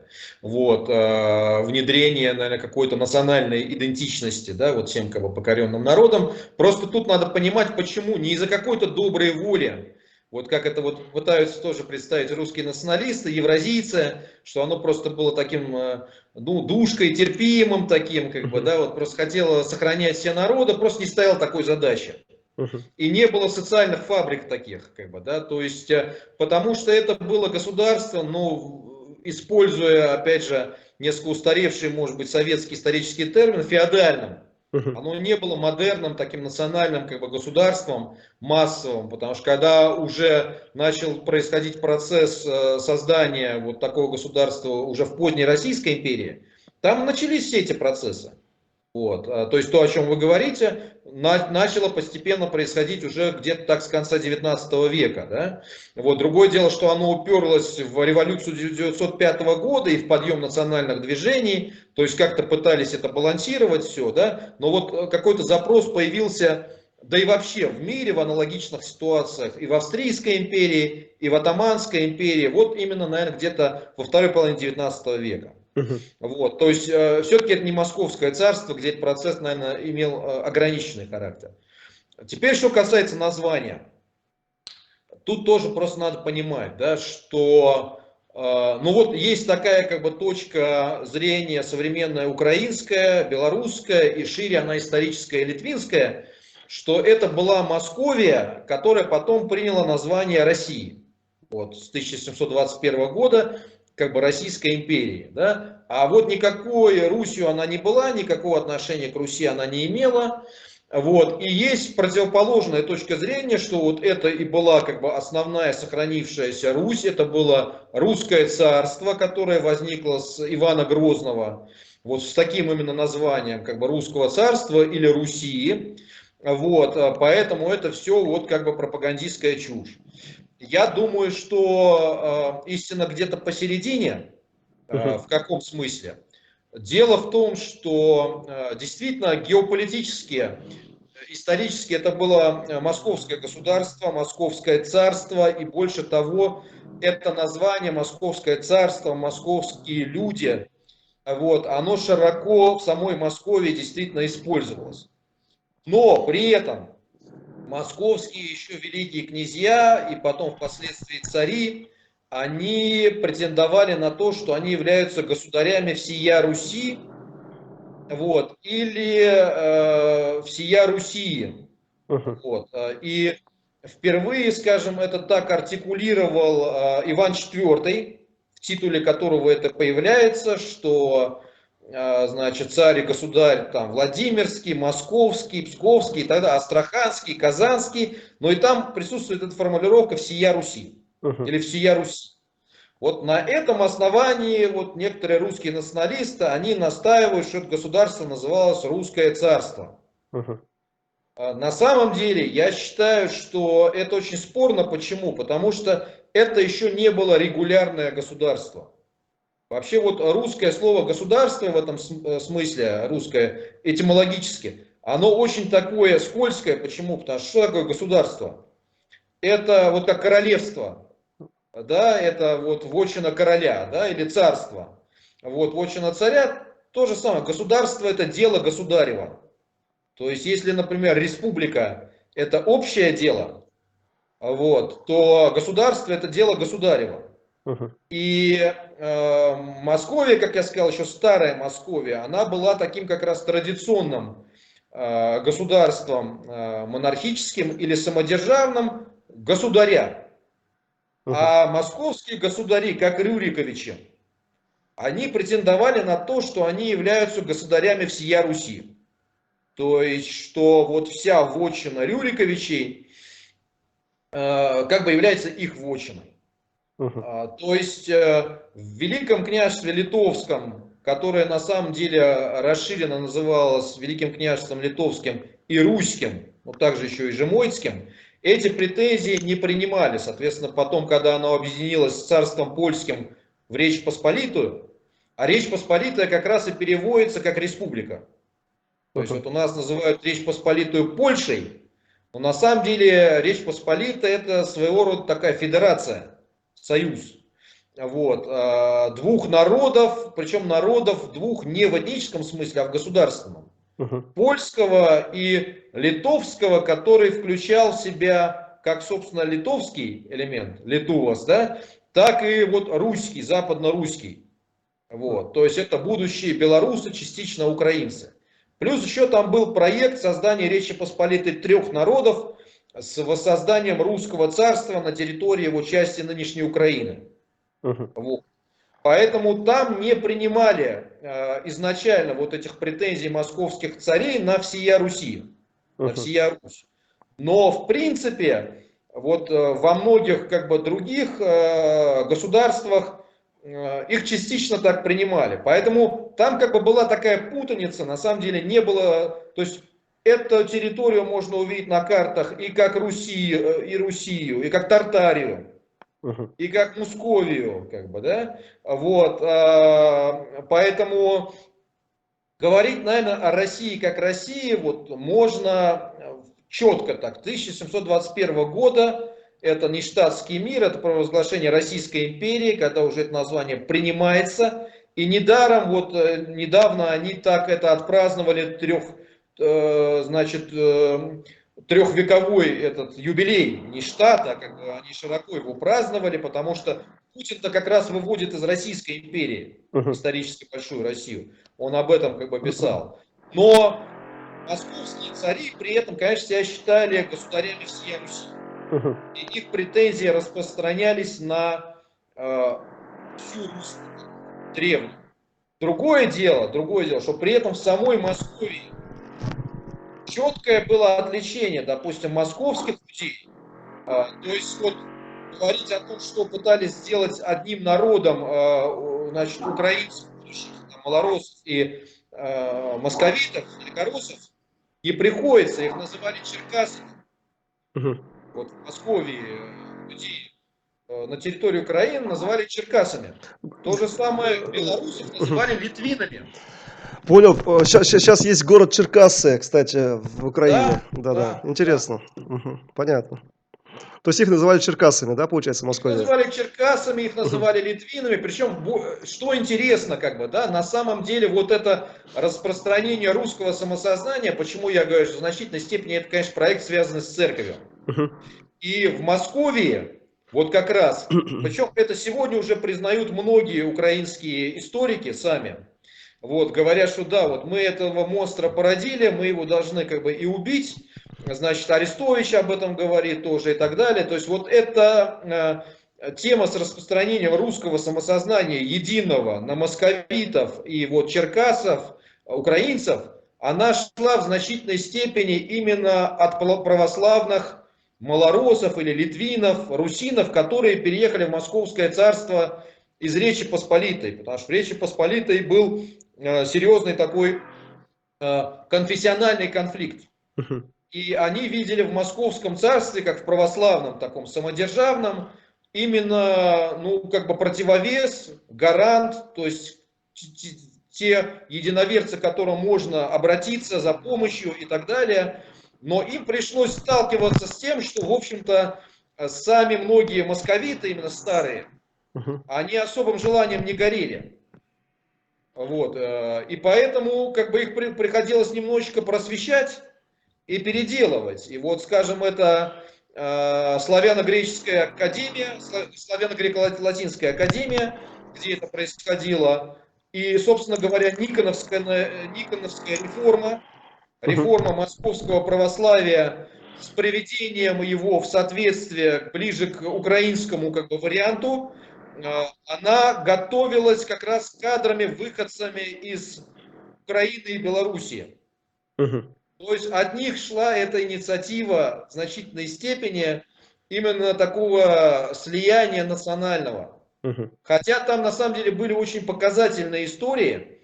Например, такая фигура, как Милетий Смотрицкий, человек, который в Речи Посполитой, он выступил как один из ярких противников унии, то есть вступление православными в союз вот с римской как бы, церковью при сохранении своей обрядовости.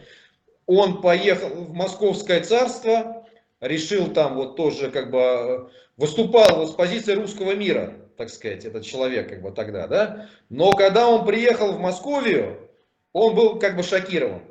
То есть он понял, что это вообще не то, да, то есть что как бы вот этот русский мир, как он себе его представлял, на базе той же Руси, православия, и то, что он видел в Москве, это что у нас две большие разницы. То есть это его сильно шокировало, он потом поехал путешествовать по православному Востоку, значит, ближнему там, да, и так далее, а в конце концов закончил как ярый апологет унии. Вот, то есть союза с Римом, но при этом тоже оставаясь вот русским националистом, но уже таким антимосковским. Да, то есть вот такая как бы показательная история. Я вас понял. Спасибо большое. Это был 6-й вопрос. Давайте перейдем к 7-му вопросу. Прошу кратко рассказать, как возникли украинские и белорусские народы, с вашей точки зрения, и чем русские отличаются от украинцев и белорусов.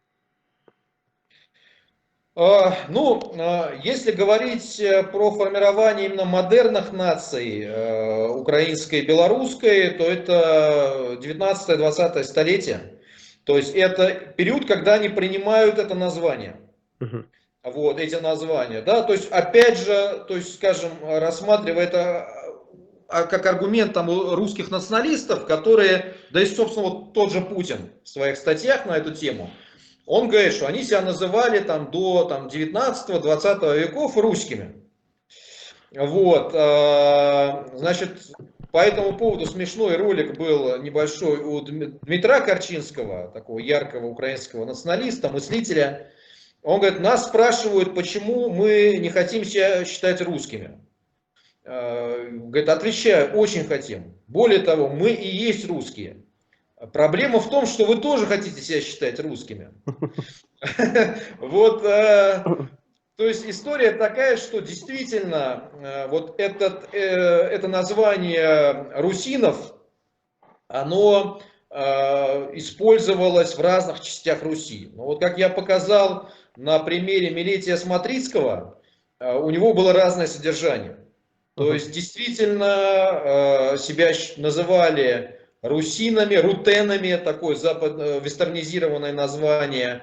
и будущие, по сути, украинцы, и будущие, по сути, белорусы. Хотя там эти названия могли сочетаться тоже как бы с другими названиями, они себя могли называть и литвинами, как бы при этом, но не в этническом как бы смысле там, да, вот, как бы в западной части Речи Посполитой и так далее. То есть это были такие общности как бы этноконфессиональные, то есть можно говорить об этникосах Мгм.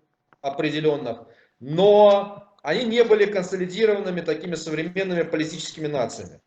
Современные политические нации начинают консолидироваться там в 19 веке, когда появляется полноценный тоже современного типа украинский национализм, который, в общем, ну, с названием у них была определенность, очень как бы быстро появилась, тем более вот это понятие Украина, оно существовало давно. И, Мгм. кстати, Украина это как вот понимается в русском пространстве, изолированном от общеславянского в значительной степени, да, вот что это окраина. Это на самом деле не так, как вот любой человек, который живет, вот, например, я в западнославянском пространстве живу, да, он знает, что вот краина, она понимается как страна Мгм. во многих как бы, славянских языках. Поэтому в краинец это по сути вот как житель конкретной страны, ну вот по-английски можно сказать the land, да, то есть вот конкретная как бы страна, вот это. У белорусов, например, это было понятие тутейшие, то есть те, кто живут тут, когда Мгм. они еще не определились как бы с этнонимом там, да. То есть украинский национализм, он определился с названием, прошел вот этот процесс, его истоком был казачий миф. Мгм. Я к этой теме как бы еще вернусь. Вот. Но, конечно, формировался он из разных источников. Был источник вот, униатский в западной части как бы, Украины. Были Кирилло-Мефодиевские братства в восточной части. Ускорила этот процесс Первая мировая война. Вот недавно они отмечали День соборности. Это как раз тот день, когда основная Украина объединилась с западной, Мгм. отсеченной, как бы, да. То есть вот в целом можно сказать, что в 19-м, начале 20-го столетия на базе, в общем-то, которая формировалась веками, и она, в общем-то, уже существовала и в так называемой Киевской Руси, Мгм. в ее южной и центральной как бы частях. И можно сказать, что корни ее более как бы древние, вот в плане этникоса, потому что, скажем, есть такой украинский теоретик, ну был, Юрий Липа, и вот он считал, что вот специфика вот именно украинства, она определена вот его причерноморским характером. Мгм. То есть это вот и связь там с трипольской культурой, вот, значит, участие в этногенезе там разных элементов, помимо славян, это были и аланы, и готы, как бы, да, и так далее. Вот, то есть поэтому эта специфика была уже, в общем-то, и в Древней Руси, которая, как я говорю, имела разные такие, значит, разные фрагменты.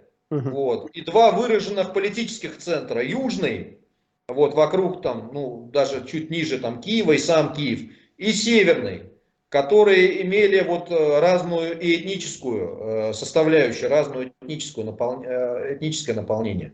Вот, вот это все как бы сложилось, наложилось уже на политические процессы нациогенеза, и вот эта линия пришла к консолидации через украинский национализм, украинской нации, потому что есть, в общем, такая формула современных многих теоретиков национализма, что националисты создают нации, а не наоборот. Мгм. Вот. Но все-таки, конечно, это происходит не на пустом месте. Вот. Это происходит на какой-то базе. Вот. И эта база, вот я говорю, она была. В случае с белорусами тоже эта база была. Она была и в самые древние времена, потому что была специфика славяно-балтского взаимодействия, вот, которая отличала вот этот как бы этнический ареал. Она сохранялась и проявилась в Великом княжестве Литовском, где был язык, ну, который можно, в общем, называть и старобелорусским, как бы и староукраинским. И там немножко есть специфика такая, что еще в 19 веке была конкуренция разных проектов Мгм. у белорусов и разных названий. И Кто-то себя, например, считал литвинами, вот, но не в этническом смысле, а в таком, как бы, да, вот, жителей, граждан Великой Литвы. Мгм. Кто-то себя называл русинами, кто-то себя называл тутейшими, Мгм. было название и белорусы.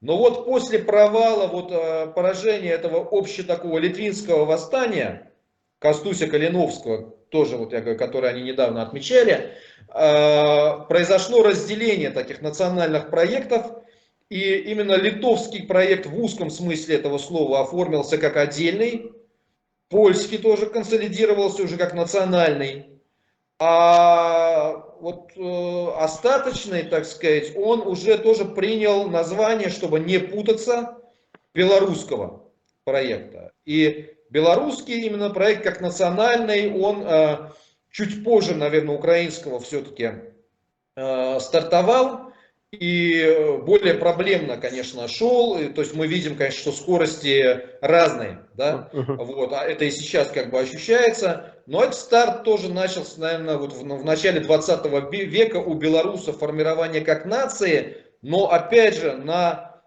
той этнической основе, которая уже существовала многие века. Это надо тоже как бы подчеркнуть. Мгм. Я вас понял. Спасибо за ответ на седьмой вопрос. Переходим к следующему вопросу.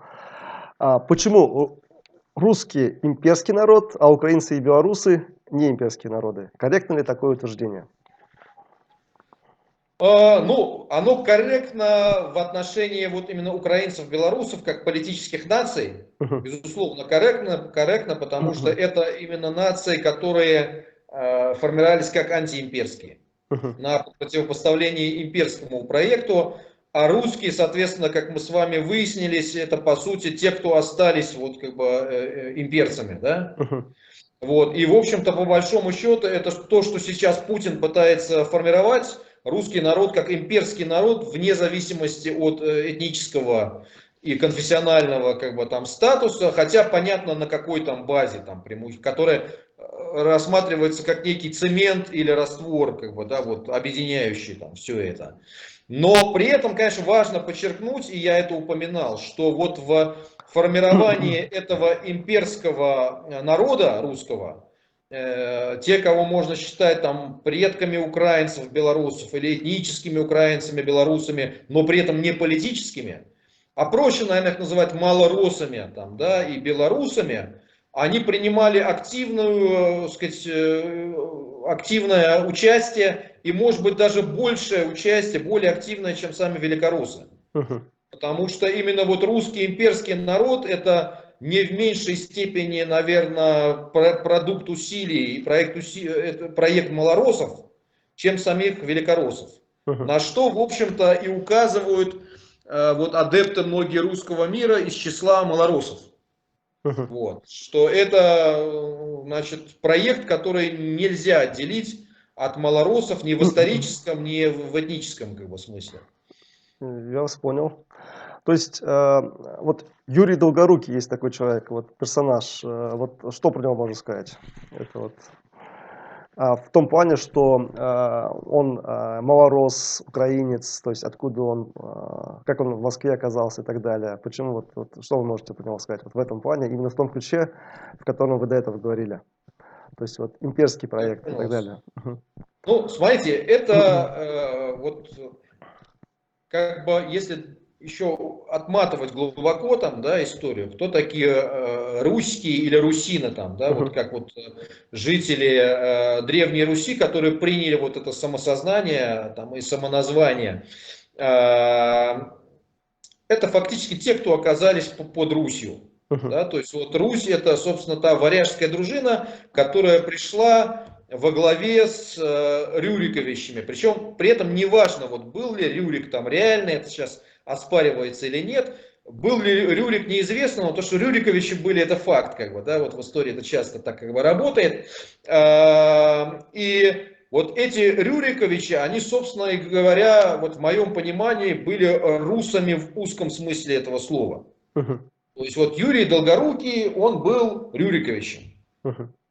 Вот. Это идентичность, которая, она стояла над. Да, то есть они вот этих всех, кого вы называете будущими великороссами, малороссами, они их воспринимали как смердов. Мгм. Когда, как, собственно, у тюрок тоже же это аналог белая кость, черная кость. Мгм. То есть эти люди, они были белой костью. Вот, то есть это была такая как бы аристократическая как бы нация, да, вот, которая воспринимала то, что там находилось, как своих как бы подданных. И в общем, да, у них, конечно, было уже самосознание русское, как бы, да, то есть они себя, собственно, Русь это были в узком смысле слова, это и были они, и Русью, вот я определяю Древнюю Русь как домен Рюриковичей. Мгм. Я вас понял, да, вот теперь все стало на свои места, в принципе, вот после этого ответа, как бы, и предыдущих ответов, теперь уже, когда Юрий Долгорукий тоже прозвучал, и история с ним, в принципе, все стало более ясным. Ну, давайте следующий вопрос. Почему фамилии у русских заканчиваются на «ов», а украинские фамилии заканчиваются на «ко»? Как звучат белорусские фамилии? Ну, такой достаточно глупый вопрос, но просто интересно. Ну, смотрите, Мгм. вопрос такой, он действительно узкотематический, потому что есть сфера знаний современных, как бы генеалогии, которая в том числе занимается фамилиями, да. Мгм. Тут просто надо отметить, что далеко не все вот фамилии на «ов» и «ин», да, они являются там именно великорусскими. То есть вот у украинцев тоже есть фамилии на «ов» и «ин». Мгм. Причем это не ассимилированные там русские, которые стали украинцами, хотя частично есть и такие, да? Но есть и украинские фамилии, которые заканчиваются на «ов» и «ин». Там на самом деле надо смотреть немножко иначе, там надо смотреть по корню. То есть если корень образует вот слово, которое было типичным вот в украинском языке, вот, даже если она заканчивается на «ов» и «ин», то эта фамилия все равно считается украинской. Мгм. Вот, например, там Пореченков, да, Мгм. это фамилия, скорее всего, украинская, или Затулин, там, да, Бадурин и так далее. Мгм. Значит, у русских на «ов», «ин», у белорусов там «ич» часто использовалось окончание и используется, но не только оно. В принципе, вот все это лингвистически, как правило, это просто разные вариации такой-то, то есть от такого-то или живший там-то. Но вот я слышал версии, что, например, на «ко», да, вот эти окончания, они у украинцев имели чуть ли не такую адыгскую этимологию, то есть их же не просто так называли черкасами на Руси. Мгм. Черкасы там, у них как бы были пересечения такие у запорожских казаков, в том числе с древними там вот этими племенами, которые на территории Северного Причерноморья из Южной. То есть это был единый такой как бы континуум, и было влияние в том числе и языковое. Поэтому я слышал такую как бы версию, что значит, вот под влиянием этого пошли как бы такие названия этих фамилий, там на «ко», в Западной Украине на «юг» идут. В общем, сказать можно так, да, то есть если мы имеем фамилию на «ко» или на «юг», определенно это не великорусская фамилия, Мгм. вот. Но если мы видим фамилию на «ов» и «ин», это еще не обязательно, что она великорусская. То есть она может быть и украинской. Как бы, да? Мгм. Вот. Ну, конечно, они есть там характерные. То есть вот если там украинские там юг, там, то белорусские там на як там чаще заканчиваются, на як, на ич и Мгм. так далее. Понял вас. Ну, давайте, 10-й вопрос. Произойдет ли украинизация русских Украины в случае победы ВСУ в войне? В данном случае я имею в виду не вхождение русских Украины в украинскую политическую нацию. Очевидно, что это произойдет. Я имею в виду именно смену этнической национальной идентичности с русской на украинскую. Как вы считаете? Ну да, я думаю, что, честно говоря, этот процесс неизбежный. Мгм. Почему? Потому что, в принципе, до войны, наверное, наверное, даже до 2014 года теоретически существовал там потенциал сохранения русской идентичности в Украине. Но видите, в чем ее проблема была? Что себя проявило в так называемой русской весне? В Украине русская идентичность, она в основном была не великорусской, Мгм. хотя там, в общем-то, было немало, но и остается людей, именно потомков великороссов. Мгм. Это то, что в украинском языке называется термином «этничные россияне». Мгм. Да, то есть вот великороссы называются россиянами. Там. То есть у них четко они ассоциируются с Россией. Это указывает на то, что это те, кто переселились как бы с России, если это живут в Украине, как бы эти люди. И теоретически, если бы вот эти два государства, как национальные, да, они бы размежевались, но сохранили бы между собой нормальные отношения, как вот Чехия и Словакия, да, то вот эти этничные россияне могли бы сохраняться, какое-то количество из них, конечно, бы ассимилировалось, но какое-то бы сохранилось вот так же, как, допустим, Словакия сохраняются в Чехии. Мгм. Кто-то ассимилируется, кто-то как бы сохраняется, сохраняя связь вот с Россией. У русской идентичности в Украине была вот изначально еще и то, что о себе дало знать в 2014 году, такая родовая как бы травма, что это была идентичность не русская в узком таком великорусском смысле, а общерусская в имперском, Мгм. которая в принципе отрицает украинскую идентичность. Мгм. Вот. Или отрицает как минимум ее географически на территории вот южной, восточной, частично центральной Украины, считая, что вот украинцы это вот запад, максимум центр как бы Украины, да? А остальное это Малороссия, Новороссия. Даже если у этих людей фамилии на Ко, как там было Захарченко и многие другие, как бы, да, то есть вот они себя считают русскими, потому что русскими они считают и малороссов, и великороссов, и белорусов, и всех, вот, кто входит в это понятие русского мира. Мгм. Вот. То есть, конечно, такая, сохранение такой идентичности на территории Украины ну, возможно только в том случае, если она побеждает и она уничтожает украинскую. Мгм. Что, в общем, они и говорят прямым текстом, что в случае победы надо деукраинизацию провести. Мгм. Вот, как бы, да, что это должны быть малороссы, но никак не украинцы. Соответственно, наоборот, если побеждает украинская идентичность, то этого там быть не может.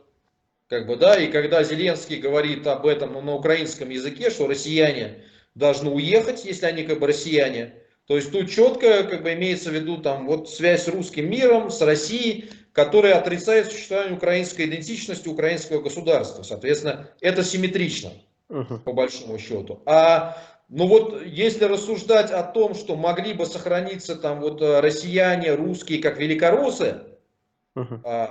ну, наверное, могли бы, если бы они там бы сохранялись. То есть теоретически, наверное, может быть, какие-то группы там старообрядцев. Вот, как бы, да, но старообрядцы вообще, в принципе, вымирают как вид в значительной степени, и в России в самой в том числе. Вот, и в Украине, ну, наверное, да, что-то сохранится, но это будет, наверное, каким-то очень мизерным явлением. Мгм.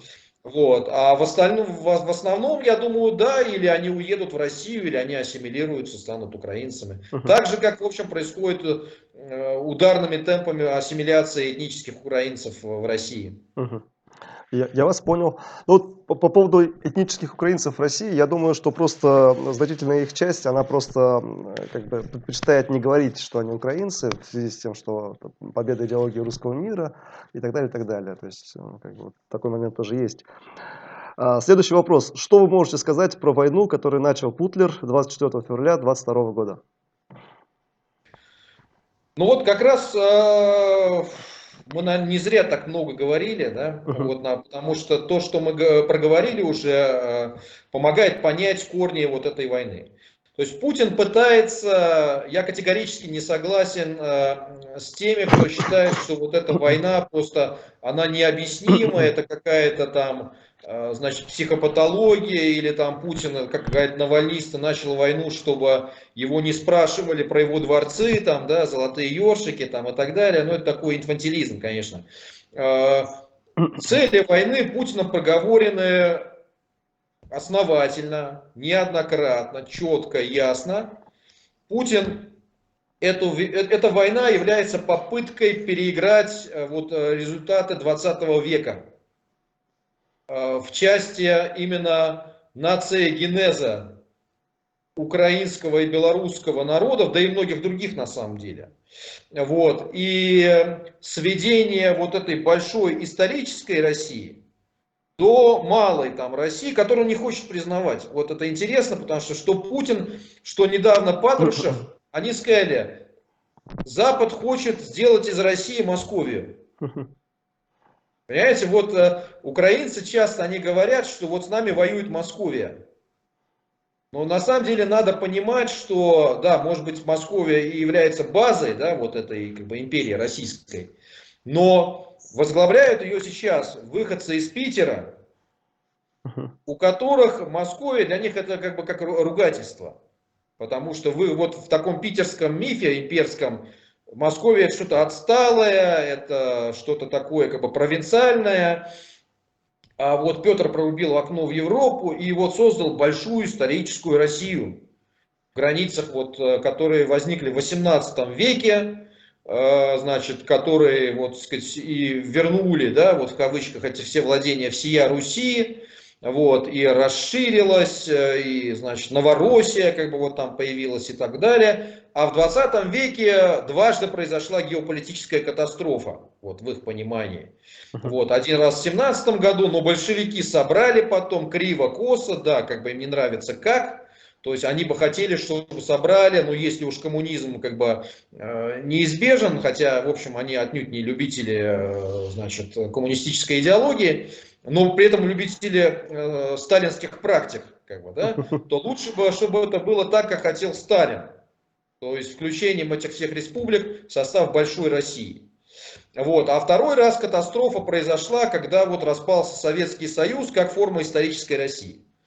Поэтому они пытаются сейчас воссоздать то, что можно, как можно, вот, и по сути переиграть вот, итоги вот этого краха исторической России и формирования национальных государств. Как на территории бывшего Советского Союза, так, в общем-то, и в самой России, где республики национальной идентичности для них являются костью в горле, и как бы они это хотят нивелировать. То есть это вот война за это, но я думаю, что итогом станет просто окончательный крах вот этой большой исторической России. То есть результат прямо противоположный тому, к которому они стремятся.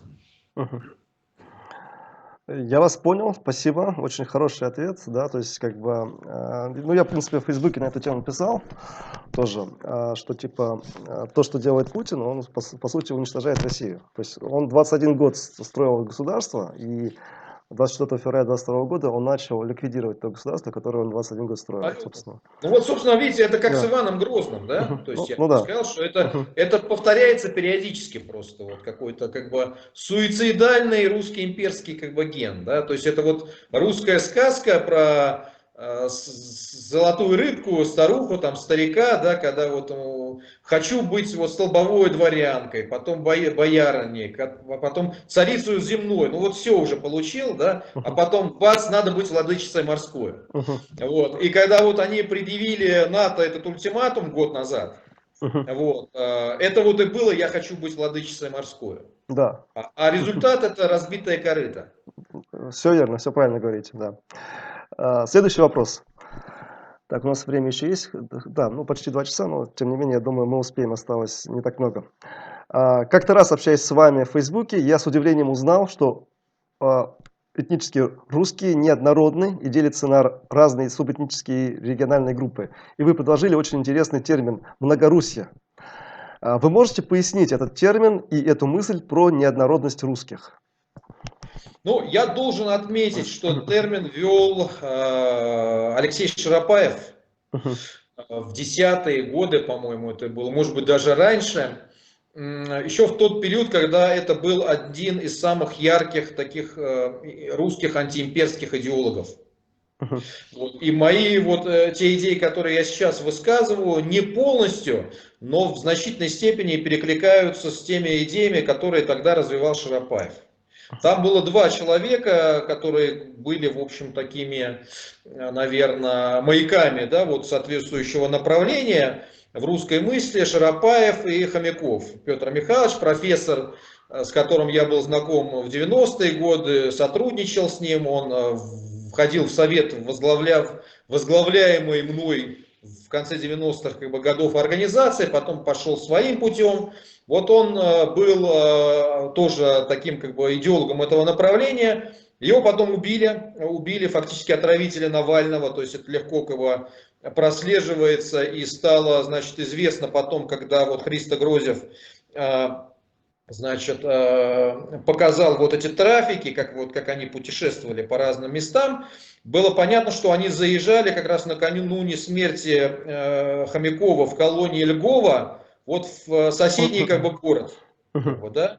Вот, то есть там явное просто там совпадение, если учитывать, что там происходили политические убийства, но я считаю, что такого совпадения как бы быть не может, тем более, что Хомяков как бы умер от сердца за несколько месяцев до выхода в 2014 году из колонии, а если бы он вышел, он бы 100% переехал бы в Украину и присоединился бы вот ко всему этому, потому что там стало происходить то, что он пытался сделать еще в 2010 году, когда он переехал в Украину и пытался там создавать движение «Русские за Украину», «Русская повстанческая армия».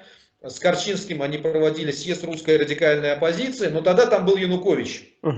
И ему было тяжковато, он там сунулся в России его, значит, схватило ФСБ, закрыли его. Вот, и вот в колонии он умер. Да? Он один из этих двух как бы, идеологов был. А Шарапаев, к сожалению, умер идеологически. То есть вот Шарапаев в последние годы на 180 градусов развернул свою позицию, и он вернулся к той позиции, которая у него была в 90-е годы, то есть такого русского имперства. То есть он отказался от этих всех идей.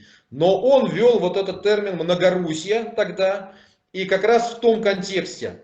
То есть в каком как бы контексте, что вот эта единая русская идентичность, вот в том формате, который мы имеем сегодня, она была выстроена вот вокруг Москвы, она была выстроена через приведение всех к единому вот этому московскому стандарту, который потом стал питерским, который потом стал советским, сталинским, сейчас это путинский как бы стандарт. Вот. А альтернативой ей должна стать вот ее деконструкция и восстановление тех вот русских идентичностей, которые были альтернативными, конкурентными. То есть, например, там идентичность Новгорода, да, или Твери, которая тоже как бы была завоевана, там, Рязанского княжества, вот, каких-то других княжеств, тем более, что они опирались, в общем-то, на базу вот и этнически отличных как бы, сообществ, там, как бы, племенных, то есть где-то это могли быть Вятичи, где-то Кривичи, где-то Балские, как бы, там даже племена и так далее. То есть вот этот термин как бы, многоруссия, он предполагал вот, значит, деконструкцию, то есть уничтожение вот этого русского мира как монолита и формирование русского мира как вот того как бы пространства децентрализованного, каким оно было вот в домосковский как бы еще период, да? Вот, в древней как бы Руси. Понял вас. Спасибо. Следующий вопрос. Вы будете представлять восточно-кривскую платформу проевропейских патриотов исторических Смоленской, Псковской и Тверской земель 31 января 2023 года, ну через несколько дней, на пятом форуме свободных народов пост-России. Прошу тезисно объяснить основные пункты данной восточно-кривской платформы. Ну, вот это как раз это проявление того, о чем мы говорили в предыдущем пункте.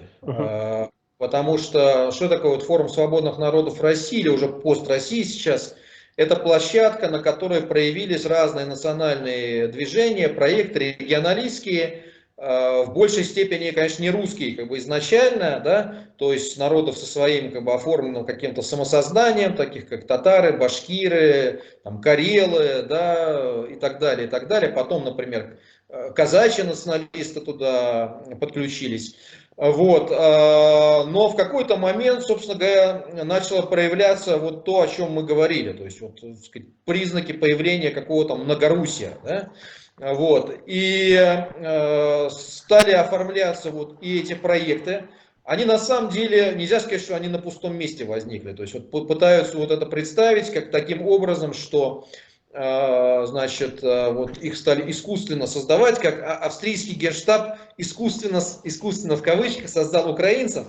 вот сейчас уже украинцы, которые стоят за этим проектом, они как вот украинский генштаб искусственно создает вот эти все как бы проекты и народы. Но украинский генштаб, конечно, помогает, не будем это отрицать, и правильно делает, потому что война экзистенциальная, да, то есть и стоит вопрос об уничтожении украинской нации и государственности, и, соответственно, ее патриоты понимают, да, что или-или, да, то есть или вот их уничтожит эта вот историческая там Россия, которая отрицает их право на существование, или они уничтожат ее как империю, исправив свою ошибку, там, да, то есть ошибку своих там предков, которые эту империю, в общем, в значительной степени и создали. То есть, содействуя проявлению и становлению не только украинской и белорусской идентичности, да, и не только идентичности тех народов, которые вот ее сохранили, не русскую, да,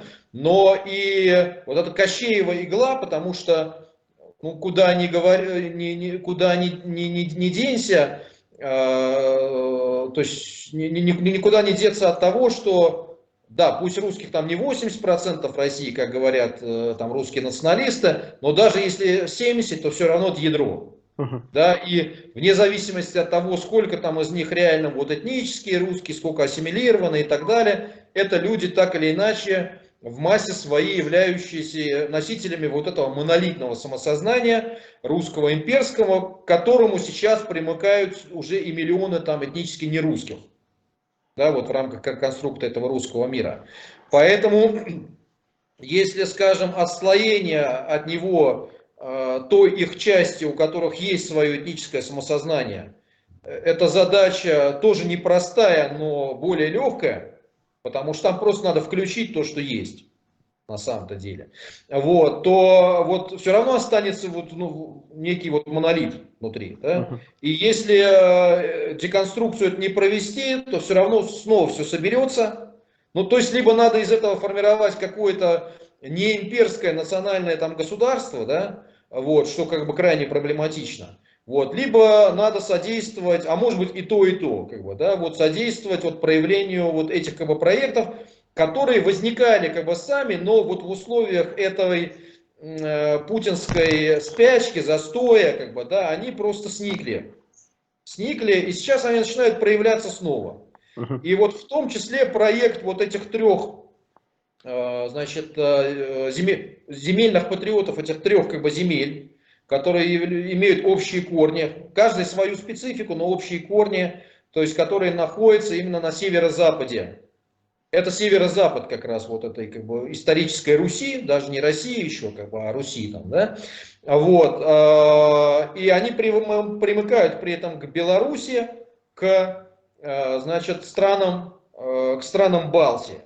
Почему Восточной Кривии они названы? Потому что, ну, как бы Западная Кривия это фактически исторически как Беларусь, хотя Беларусь, опять же, возникла не только на кривской основе, но когда вот, кстати, мы говорим о конкуренции разных проектов в белорусской среде, я вот когда перечислял, забыл, там помимо названий вот литвины, там русины, в начале еще даже 20 века ряд ключевых идеологов белорусского национализма, они использовали в качестве альтернативного названия Кривия и Кривский народ для Беларуси. Вот, хотя там, я говорю еще раз, там были и Дреговичи, и Радимичи, и сейчас многие белорусы говорят, что вот, ну, как бы не надо использовать Кривский, чтобы вот это как бы не отрицать там, да, но в начале 20 века вот и Вацлав Ластовский, и Спиранский, они называли Беларусь Кривией, белорусский народ Кривским. Но, как мы говорили, в 20 веке произошел такой нациогенез белорусов в современной форме, вот. А эти территории, на самом деле, вот эти восточно-кривские, да, по большому счету, они также этнически связаны вот с тем, что потом стало Белоруссию, но они не попали вот в это пространство белорусского нациогенеза. Вот. Они как бы остались в пространстве таком как бы русском, но специфика-то их никуда не делась, кровь не вода, как говорится. Вот. И земля это помнит историю древнюю, самобытную и Псковской республики, и Тверской земли, и Смоленщины. Вот. И это себя проявляло и проявляется сейчас во многом. То есть, например, в той же Псковщине, там вот, например, очень сильная относительно многих регионов движение яблоко там было, да, вот Шлосберг, например, он в Пскове. И вот многие считают, что вот этот псковский, европейский какой-то там дух, он себя проявлял таким образом, просто он был облечен в язык российского либерализма. Вот, как бы, да. Вот. А сейчас вот новое поколение просто понимает, что российский либерализм это беззубое явление, именно потому что он беспочвенный, и что он как бы не опирается на какой-то национальный проект, в отличие от путинского, который вот включает вот эту историческую мобилизацию. Там, да? Российскому либерализму нечего противопоставить вот, русской имперской мобилизации, потому что российский либерализм это всегда лузер исторический. Его нет традиции. И когда он вспоминает традицию, первым делом, вот послушаешь Ходорковского, вот из всех этих ребят, что они вспоминают? Новгород, Псков, Гордарику. Ребят, ну извините, но это не Россия. Вот Россия это все-таки действительно это Московия. Как там название как бы использовалось, это, конечно, дискуссионный вопрос, но Россия геополитически, исторически возникла на базе Московии. Вот. А и Псков, и Новгород совершенно другие истории, да и Тверь как бы даже. То есть все эти земли, они были как бы завоеваны, присоединены, унифицированы. И сейчас, если смотреть, вот в принципе, это самые такие убитые земли, никому не нужные. Они превращены Вот. в колонии Москвы, по сути. Колонии, причем в колонии даже без всякой самобытности. Если там еще в колониях вот этих национальных были, то есть они вынуждены признавать вот на уровне туземцев там каких-то, да, колорит, что все-таки дают силу для сопротивления на самом деле людям. Вот у Руслана Айсина недавно было видео, он хорошо там раскрыл эту тему. То здесь пытаются они просто это все под корень как бы вот выкорчевать максимум, используя вот какие-то там фрагменты их в контексте вот общероссийской там истории, вычеркивая всю ту историю нероссийскую, богатейшую, которая у них была. Вот. При этом в России, которая разворачивается на восток глобально, вот сейчас, да, на Китай, на вот там БРИКС, вот это все, то есть эти просто территории, они, их единственная ценность была в том, что это какой-то был, значит, хаб транспортный, логистический, то есть они могли бы выигрывать от торговли с соседними странами. Вот, если был бы безвизовый режим, если бы Россия была бы действительно какой-то там европейской, там, да, и так далее, то они могли бы действительно вот как-то ну, нормально в этом существовать, может быть, в федеративном пространстве, как вот какой-то самобытный регион, как бы, да, или регионы. Но в нынешнем формате это просто глухой западный угол.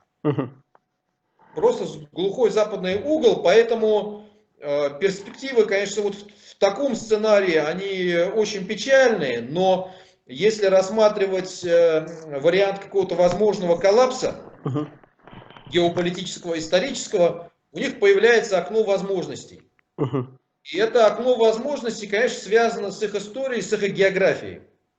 Понятно. Вот. С тем, что им надо будет выстраивать свою идентичность и свое позиционирование как частям вот этого региона, в котором они находятся, Большой Балтики и шире Центральной и Восточной Европы. Поэтому я вот инициировал проект еще в прошлом году, центр Остропа, то есть как можно перевести, как Центральная и Восточная Европа, да.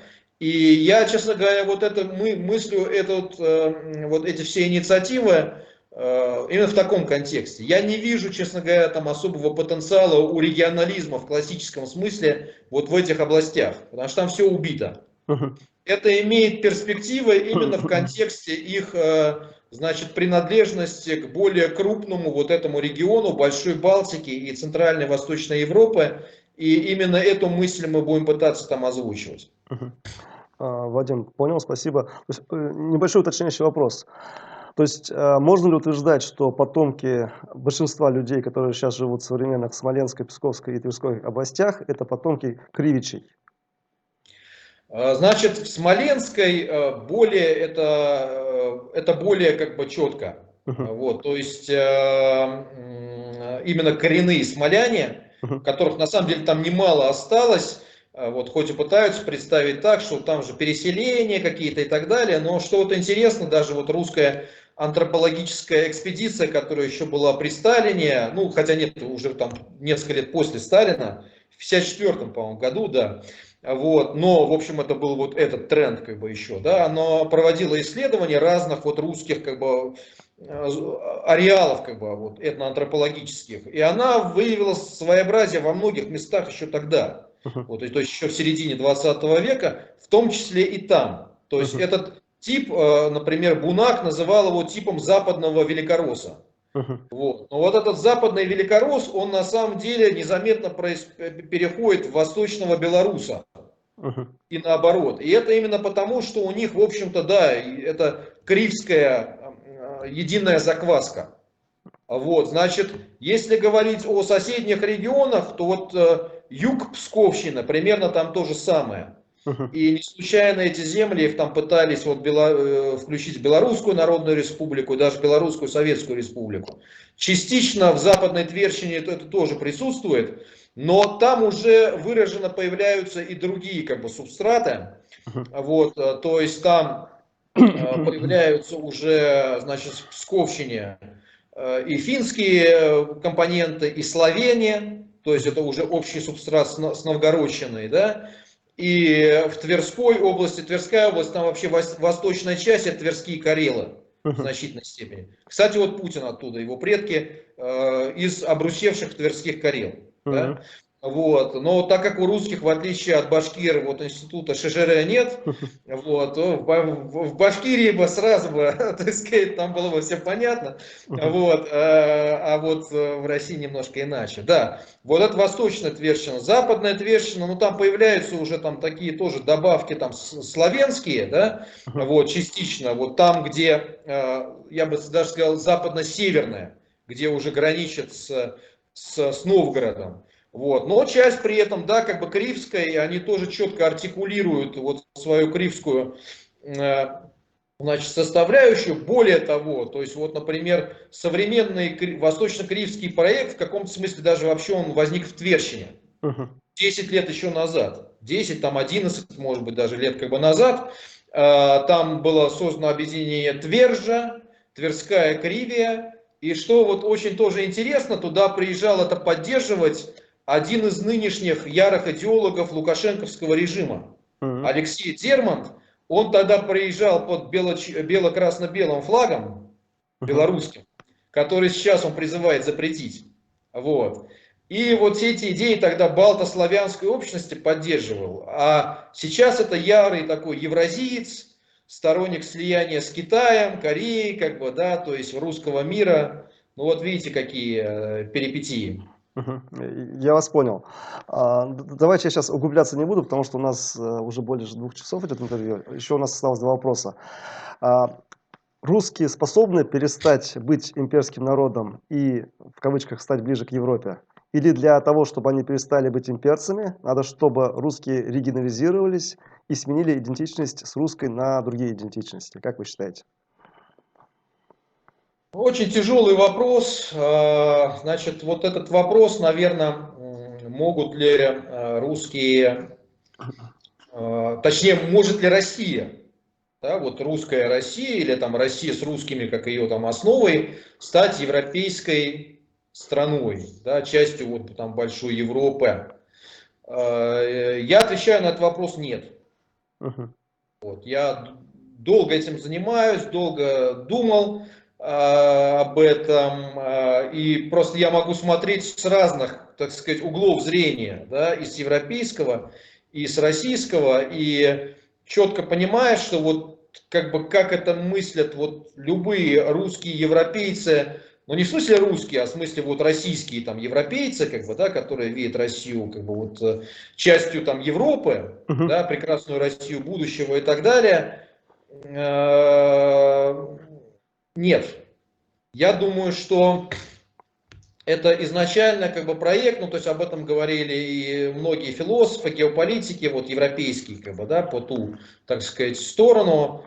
он контрпродуктивный для европейского пространства. То есть это вечно будет фактором дестабилизации, вечно будет фактором угрозы, именно постольку, поскольку Россия будет претендовать на роль европейской державы. Мгм. Вот если бы, кстати, она на эту роль не претендовала, то есть вот она бы четко сказала, мы Азия, или вот мы там Евразия, но вот Евразия, в принципе, так и сказали евразийцы в 20 веке. Но в чем там была проблема? Они при этом, сказав так, они продолжали претендовать на те территории, которые сами тяготеют к Европе. То есть Украину, Беларусь там в том числе. Как бы, да? А на самом-то деле, вот по большому счету, там есть как бы теория Римланда и Хартланда. Хартланд это вот такая сердцевина геополитическая, сухопутная, а Римланд это прибрежная зона. Мгм. И вот Римланд, он как раз тяготеет, и он является географически частью Евроатлантики. Вот. И, ну, я уж не говорю даже о том, что Украина и Беларусь, они уходят в Римланд. Но вот как раз даже все вот это, вся эта прибрежная полоса европейской части России, она тоже уходит в Римланд. Мгм. А к Хартланду относится вот как раз их любимая вот эта континентальная как бы часть. Да? Вот больше того, даже вот их Расторгуев, он пел в свое время. Россия от Волги до Енисея. Мгм. Да, то есть вот если вот от Волги до Енисея, как бы там, да, вот такая была бы Московия или Неомосковия, которая вот просто как самобытное какое-то пространство. П- Я вас понял, просто я извиняюсь, к сожалению, вот от Волги до Енисея находится мой Башкортостан, как бы. И Татарстан, и Идель-Урал, и Я Чувашия. понимаю, да. То есть поэтому Но, этот вариант нас не Казахстан на устраивает. самом деле, хоть он Да-да. и не является прибрежной Мгм. территорией, там, Мгм. да, но он нас, ну, по большому счету, если там решить вопрос Кувандыка, Мгм. это как раз приграничная территория с Казахстаном. Мгм. И в принципе, вот я как бы считаю, что если там Башкортостан там берет курс именно на независимость, хотя вот, допустим, Айрат Зельмухаметов, то есть у него была другая установка, она как раз вписывалась в установку обновленного федерализма. Да, вот, но что он считал бы сейчас, мы не знаем, там, да, вот сейчас как бы новая линия как бы башкирского национализма на независимость. Независимость Башкортостана, понятное дело, может быть связана только именно с включением в туркестанский регион, то есть единое пространство с Казахстаном и со Средней Азией, как, собственно, и считал Заки Валиди. Мгм. Вот. А это все-таки уже не Хартланд, как бы, да, североевразийский, это другая, как бы, история. Вот. Но, тем не менее, я, как бы, сейчас мы немножечко там в сторону, как бы, уйдем, то есть, там, Россия, ее перспектива, там, одно, то есть, я говорю, что если бы Россия, она бы четко, вот, себя позиционировала как североазиатскую страну, Мгм. она могла бы теоретически выстраивать нормальные отношения с Европой, вот, не конфликтные. Вот. Но именно потому, что Россия будет претендовать на статус европейской державы, это значит, что она неизбежно будет претендовать на Украину и на Беларусь в том или ином виде, даже если это не будут территориальные претензии. Но посмотрите, вот почитайте даже, вот я говорю, Ходорковского. Мгм. Вот его вот вечно, вот он там, Гордарика, Гордарика, как бы, да. Почему? Ну, потому что у российского либерализма на территории России, Московии, нет своего исторического мифа. Поэтому он, как вот у Достоевского, преступник будет возвращаться на место своего преступления, да, вот, они будут неизбежно возвращаться к тому пространству, которое не хочет быть уже сегодня Россией. Мгм. Вот, и пытаться их как-то вот эти в объятия русского мира там, да, и так далее. Поэтому я думаю, что, соответственно, вот и русская идентичность как российская, вот, как центростремительная, вот, она не может стать частью европейского вот этого проекта, пространства, если только она не подчинит его себе, как бы, да, как они хотели бы это сделать. Вот, Мгм. да. А, соответственно, если нет, то только по частям. Понял вас. Да, вот небольшое замечание. Вот у меня, я такую фразу как-то произносил. Либерализм в России заканчивается там, где появляется сразу, как появляется национальный вопрос. Собственно, да, вот это как раз и про Ходорковского, и про людей, которые многие в эмиграции находятся, либералы, которых я называю московская тусовка любителей либерализма в эмиграции, собственно, да, вот как бы. То есть, в принципе, с этим все понятно. Хорошо, вот, уточняющий вопрос вот по тому, что вы сейчас сказали. То есть, если говорить про потомков Кривичей, и про каких-то других, племен, народов, которые формально считаются русскими, да, вот сейчас. Вот, как бы сказать-то, то есть вот эта платформа предполагает то, что вот если она будет успешной, что у людей будет русская идентичность, либо же у них будет кривическая идентичность. Это первый вопрос. И второй вопрос. У них при этом будет родной язык русский или будет попытка воссоздать какой-то прежний язык? Вот в этом плане тоже хотелось бы понять.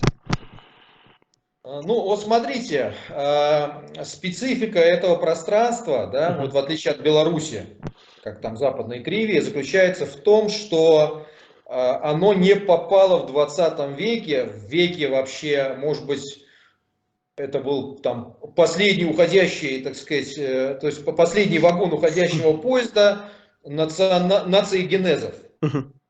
в каком-то смысле. То есть, да, то есть я вот именно потому что когда это в условиях еще вот сегодня у нас есть информационное общество, глобализация, интернет и так далее. Это все серьезно подрывает вот усилия тех модерных как бы фабрик, которыми раньше вот были школы, институты, единые учебники и так далее, и так далее. То есть у кого это уже сформировалось, вот, сейчас эти идентичности в условиях, значит, вот этого глобального информационного общества, постмодерна, хоть они тоже, в общем, подвержены размыванию, но вот им проще как бы сохраняться, да. А вот с нуля в условиях вот этого всего формировать вот новые классические такие национальные именно идентичности, национальные в таком узком как бы, смысле этого слова, национальные языки, национальные культуры, внедрять их как бы, этими методами, это, наверное, не перспективная как бы, идея. Мгм. Вот. Но, тем не менее, если, я это к чему говорю, то есть если, допустим, они не заинтересованы, эти пространства, наверное, в такой радикальной смене одной национальной идентичности и культуры на другую, скажем, русской на белорусскую, да, то это не значит, что они должны там оставаться вот в формате того русского, да, вот русского стандарта, который есть сейчас, потому что с этим русским стандартом, что историческим, что политическим, что культурным, что языковым, понятно, результат будет тот же самый, что Мгм. сейчас. То есть, другими словами, извиняюсь, что перебиваю, вы до этого говорили, есть этникос, есть политическая надстройка. То есть, грубо говоря, этникос остается, он понимает, что он киевский, например, да, восточно-киевский, а политическая надстройка меняется. Примерно так. Я так скажу, вот политическая настройка, она должна меняться однозначно. Мгм. Вот, то есть это должны формироваться политические нации, которые, в общем, вполне на самом деле в историческом таком как бы пространстве соответствуют понятию земельных народов там, да, или земельных народностей. Мгм. Вот. Что касается этникоса, этникос, он должен, наверное, реконструироваться. Вот. Ну, то есть он должен возвращаться к своему стандарту, который у него был отнят постепенно. То есть он должен... И этот процесс, кстати, он стихийно-то идет. Мгм. Стихийно-то идет, да? Вот. Просто когда будет политический курс там соответствующий, да, на самобытность и так далее, люди очень быстро начнут с помощью вот краеведов, историков, там, лингвистов и так далее, уже как бы такие попытки предпринимаются, понимать, вот, да, где их, а где чужое как бы, им навязано. Да, Мгм. Мгм. и даже если они сейчас там себя продолжат себя считать там русскими, вот, то есть это уже в любом случае будут не такие там русские, да, как Мгм. вот те, да, вот, то есть вот это будут там пресловутые западные великороссы или там восточные белорусы, или у них будут какие-то вот такие размытые этнические границы, кривские, как бы может быть, да, русинские, русские с одним «с», вот, то есть как-то так, то есть вот первично будет как бы установка на вот свое, то, что вы назвали эсо, свою вот, свой земельный патриотизм, но Мгм. он земельно-кровный на самом деле, ну, конечно, не в том смысле, что там черепа всем будут мерить, как бы, да, а вот просто база, она есть, то есть вот Зеленский, то, что он еврей, никак ему не мешает быть украинским патриотом, националистом, но это благодаря тому, что там есть вот эта земельно-кровная основа украинского народа. Там, да? Поэтому они все ходят в вышиванках, хоть евреи, хоть грузины, хоть армяне, там любые, как бы, да, вот люди национальности, вот они украинцы, там, даже с сохранением своих идентичностей. Вот, так и здесь. Вот, там есть земельно-кровная основа, то есть и историческая, и этнографическая. Ее надо, я думаю, реконструировать, но просто не так, что вот сегодня на завтра вот вы были русские, а теперь вы белорусы. Да? А просто постепенно, как бы вот создавая условия, предпосылки для возрождения и своей культуры, и своего говора, и поскольку это будет, я надеюсь, частью вот общего какого-то пространства, будут люди смотреть, например, белорусские каналы, телеканалы, как бы, да, то есть там украинские, будет сотрудничество, будут ездить на стажировки, будут ученые приезжать. Ну вот я как, например, украинский, белорусский язык, как я выучил? Вот, я вот живя в Чехии и зная там русский язык, соответственно, зная немного чешский, я начал смотреть украинские передачи, читать украинские там сайты еще там в 2013 году. И постепенно просто как бы я не говорю, скажем, на украинском, на белорусском, но понимаю, ну, 98%, да. То же самое, как бы, да, тем более, если это будет поддержано еще и образовательными программами, будут какие-то курсы там добровольные белорусского языка и украинского, какие-то языковые, значит, коллоквиумы. Я думаю, что это произойдет в течение пары десятилетий, этот процесс. Понял вас, спасибо. И, наконец, у нас финальный вопрос. Как в вашем понимании соотносятся понятия национализм и регионализм? И их интерпретация, в частности, для русского вопроса, соответственно. Вот. Ну, смотрите, вопрос сложный, да, мы уже много проговорили, не будем, наверное, как-то, будем закругляться в любом случае. Я так скажу, то есть вот национализм классический, вот я об этом говорил в ответе на предыдущие вопросы, это все-таки такой, то есть это фабрика модерна, то есть это гомогенизирующая такая как бы политика, которая четко, скажем, отделяет одни народы там, от других, да, и внедряет внутри этого единого народа единые стандарты. Вот это то, что пытаются сделать русские националисты, так называемое РНГ, русское национальное государство. На самом деле я считаю, что это мертворожденный значит, ребенок или проект, потому что если его вот не удалось сформировать в масштабах России всего там этого русского этникоса за вот столько веков, ну, значит, наверное, причем, когда для этого более или менее благоприятные были условия, наверное, эти попытки стоит оставить. Но разве что останется, может быть, какое-то дефолтное там оно, да, которое там вот сохранят специально, как вот какое-то сувенирное русское царство, как бы, да, чтобы вот, что называется, утешительный приз какой-то там, да, чтобы вот, ну, можно было сказать, что оно есть там, да.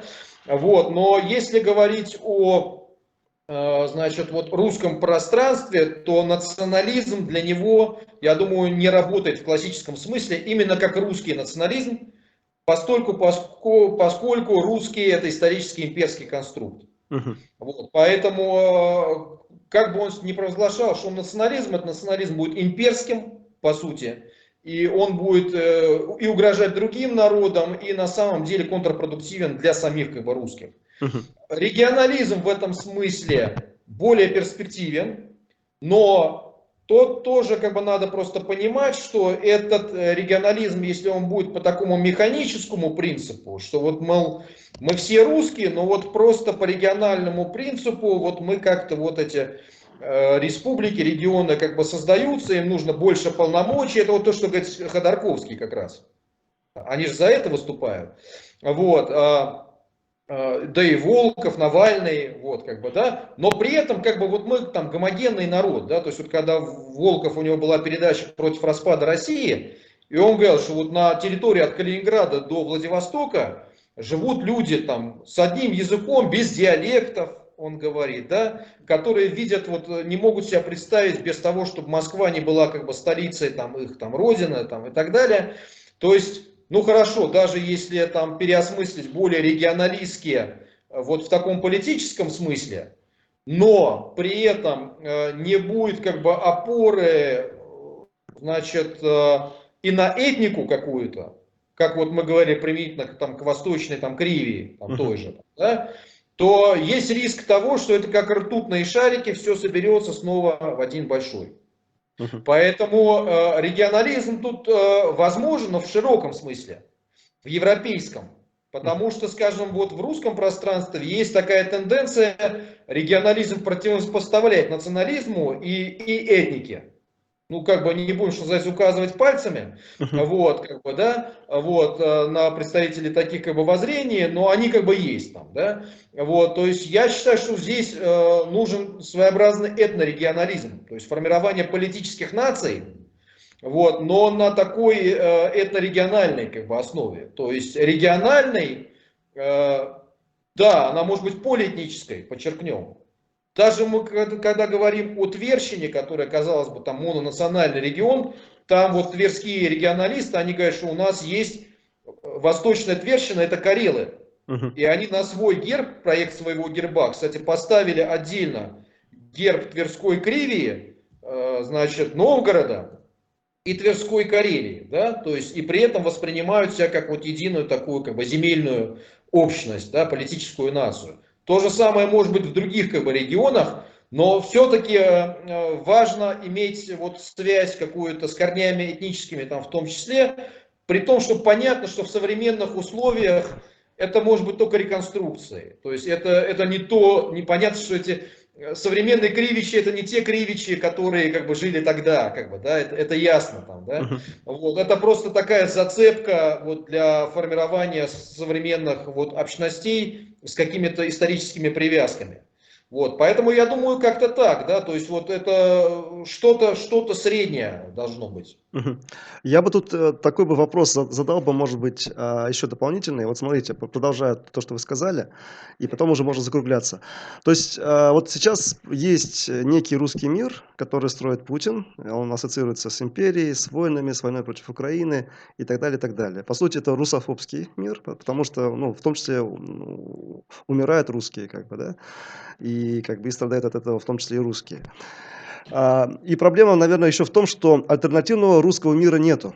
То есть, как бы, да, то есть, ну, есть какие-то отдельные либеральные русские, да, то есть, но их влияние не особо сильно и особо незаметно. Так вот, я как раз и думаю, что, может быть, регионализм как раз это и есть некий альтернативный русский мир, да, вот, который, собственно, не имперский, да, и который такой, который хочет видеть свои регионы в будущем частью западной цивилизации, там, да, вот каких-то ближе к Европе и так далее, не пытаться там быть империей, там, и прочие моменты. То есть вот, вот как вы считаете? То есть, то есть вы считаете, что все-таки это не есть альтернативный русский мир, это есть вообще что-то глобальное, другое, никак не связанное с русским. Вот так вот, да? Смотрите, Мгм. я на самом-то деле я согласен с тем, что вы говорите. Мгм. Мы здесь можем говорить, используя современные мемы о русском мире курильщика и русском мире здорового человека. Да? Мгм. И вот как я говорю, Корчинский говорил, что мы очень хотим быть русскими, мы и есть русские. Проблема в том, что вы хотите быть русскими. Да? То есть вот те, кто хотят всех загнать в один гулаг, один барак, там опять, да, вот в совок, вот в это вот все. Как бы, да? Мгм. Но вот настолько это понятие сегодня значит, русского мира, русской идентичности, русского проекта. Как говорят в России в определенных кругах, настолько это все зашкварено Мгм. в мире, там, да, что сейчас пытаться вот, идти с проектом русского мира здорового человека, там, да, или другого русского мира, это просто гарантированно вот просто сходу получить в лоб. Мгм. Вот, как бы, да, вот как вот говорят украинцы, то есть для них хорошие русские это вот синоним 200-го. Ну, Мгм. к сожалению, вот дошло как бы до такого, это трагедия на самом деле. Но это так, как бы, да, то есть именно потому, кстати, что русский сегодня стал идеологическим проектом, Мгм. политическим проектом. Вот, то есть в нем меньше всего значит, виден какой-то самобытный этнический компонент. И у нас сегодня главные русские это Соловьев, там Владимир, Симонян, Канделаки, Кадыров, как бы, да, ну и далее, как бы там по Ну да. списку. Вот, Мгм. вот это вот русский мир, не снимая ответственности с этнических русских, которые все-таки являются, без дураков, конечно, основой, цементом всего этого там, да, вот, но тем не менее, вот это русский мир, это вот русский медведь, как бы, да, с балалайкой в руках и ядерной там ракетой в зубах, как бы, да, вот. Поэтому, хотя я, в общем, соглашаюсь с тем, что вы говорите, но я думаю, что это вот как бы строительство вот этого альтернативного русского мира, оно должно идти не сразу вот с такого проекта глобального, Мгм. а с Мгм. частных проектов, которые они так или иначе, они будут сохранять в своей исторической памяти соотнесение себя с Древней Русью. Мгм. Будь то, например, Залесье, там, как бы, Миряне, там, Кривия, как бы, да, вот, даже тоже, как бы, Новгород. Но сейчас на этом этапе им надо все-таки, наверное, подчеркивать частное. Мгм.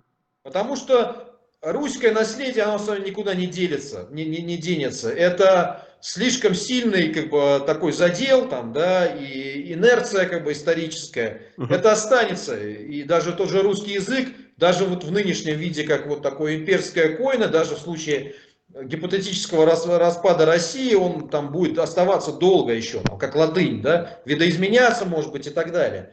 Но вот надо сейчас восстанавливать то утраченное, Мгм. что было. Вот. И когда это утраченное там будет восстановлено, те, значит, кому это удалось, вот, при этом принадлежащие к тому пространству, в которое вшита вот эта русская генеалогия историческая, они, я думаю, спокойно, вот точно так же, как Австрия и Германия сегодня между собой, как бы там, да, Германия и Швейцария, у них не возникает вопросов, это разные нации Мгм. политические, да, но при этом, ну, как бы, да, они, в общем-то, немцы в широком смысле этого слова, но не в таком, что приезжайте и австрийцам говорят, что вы немцы.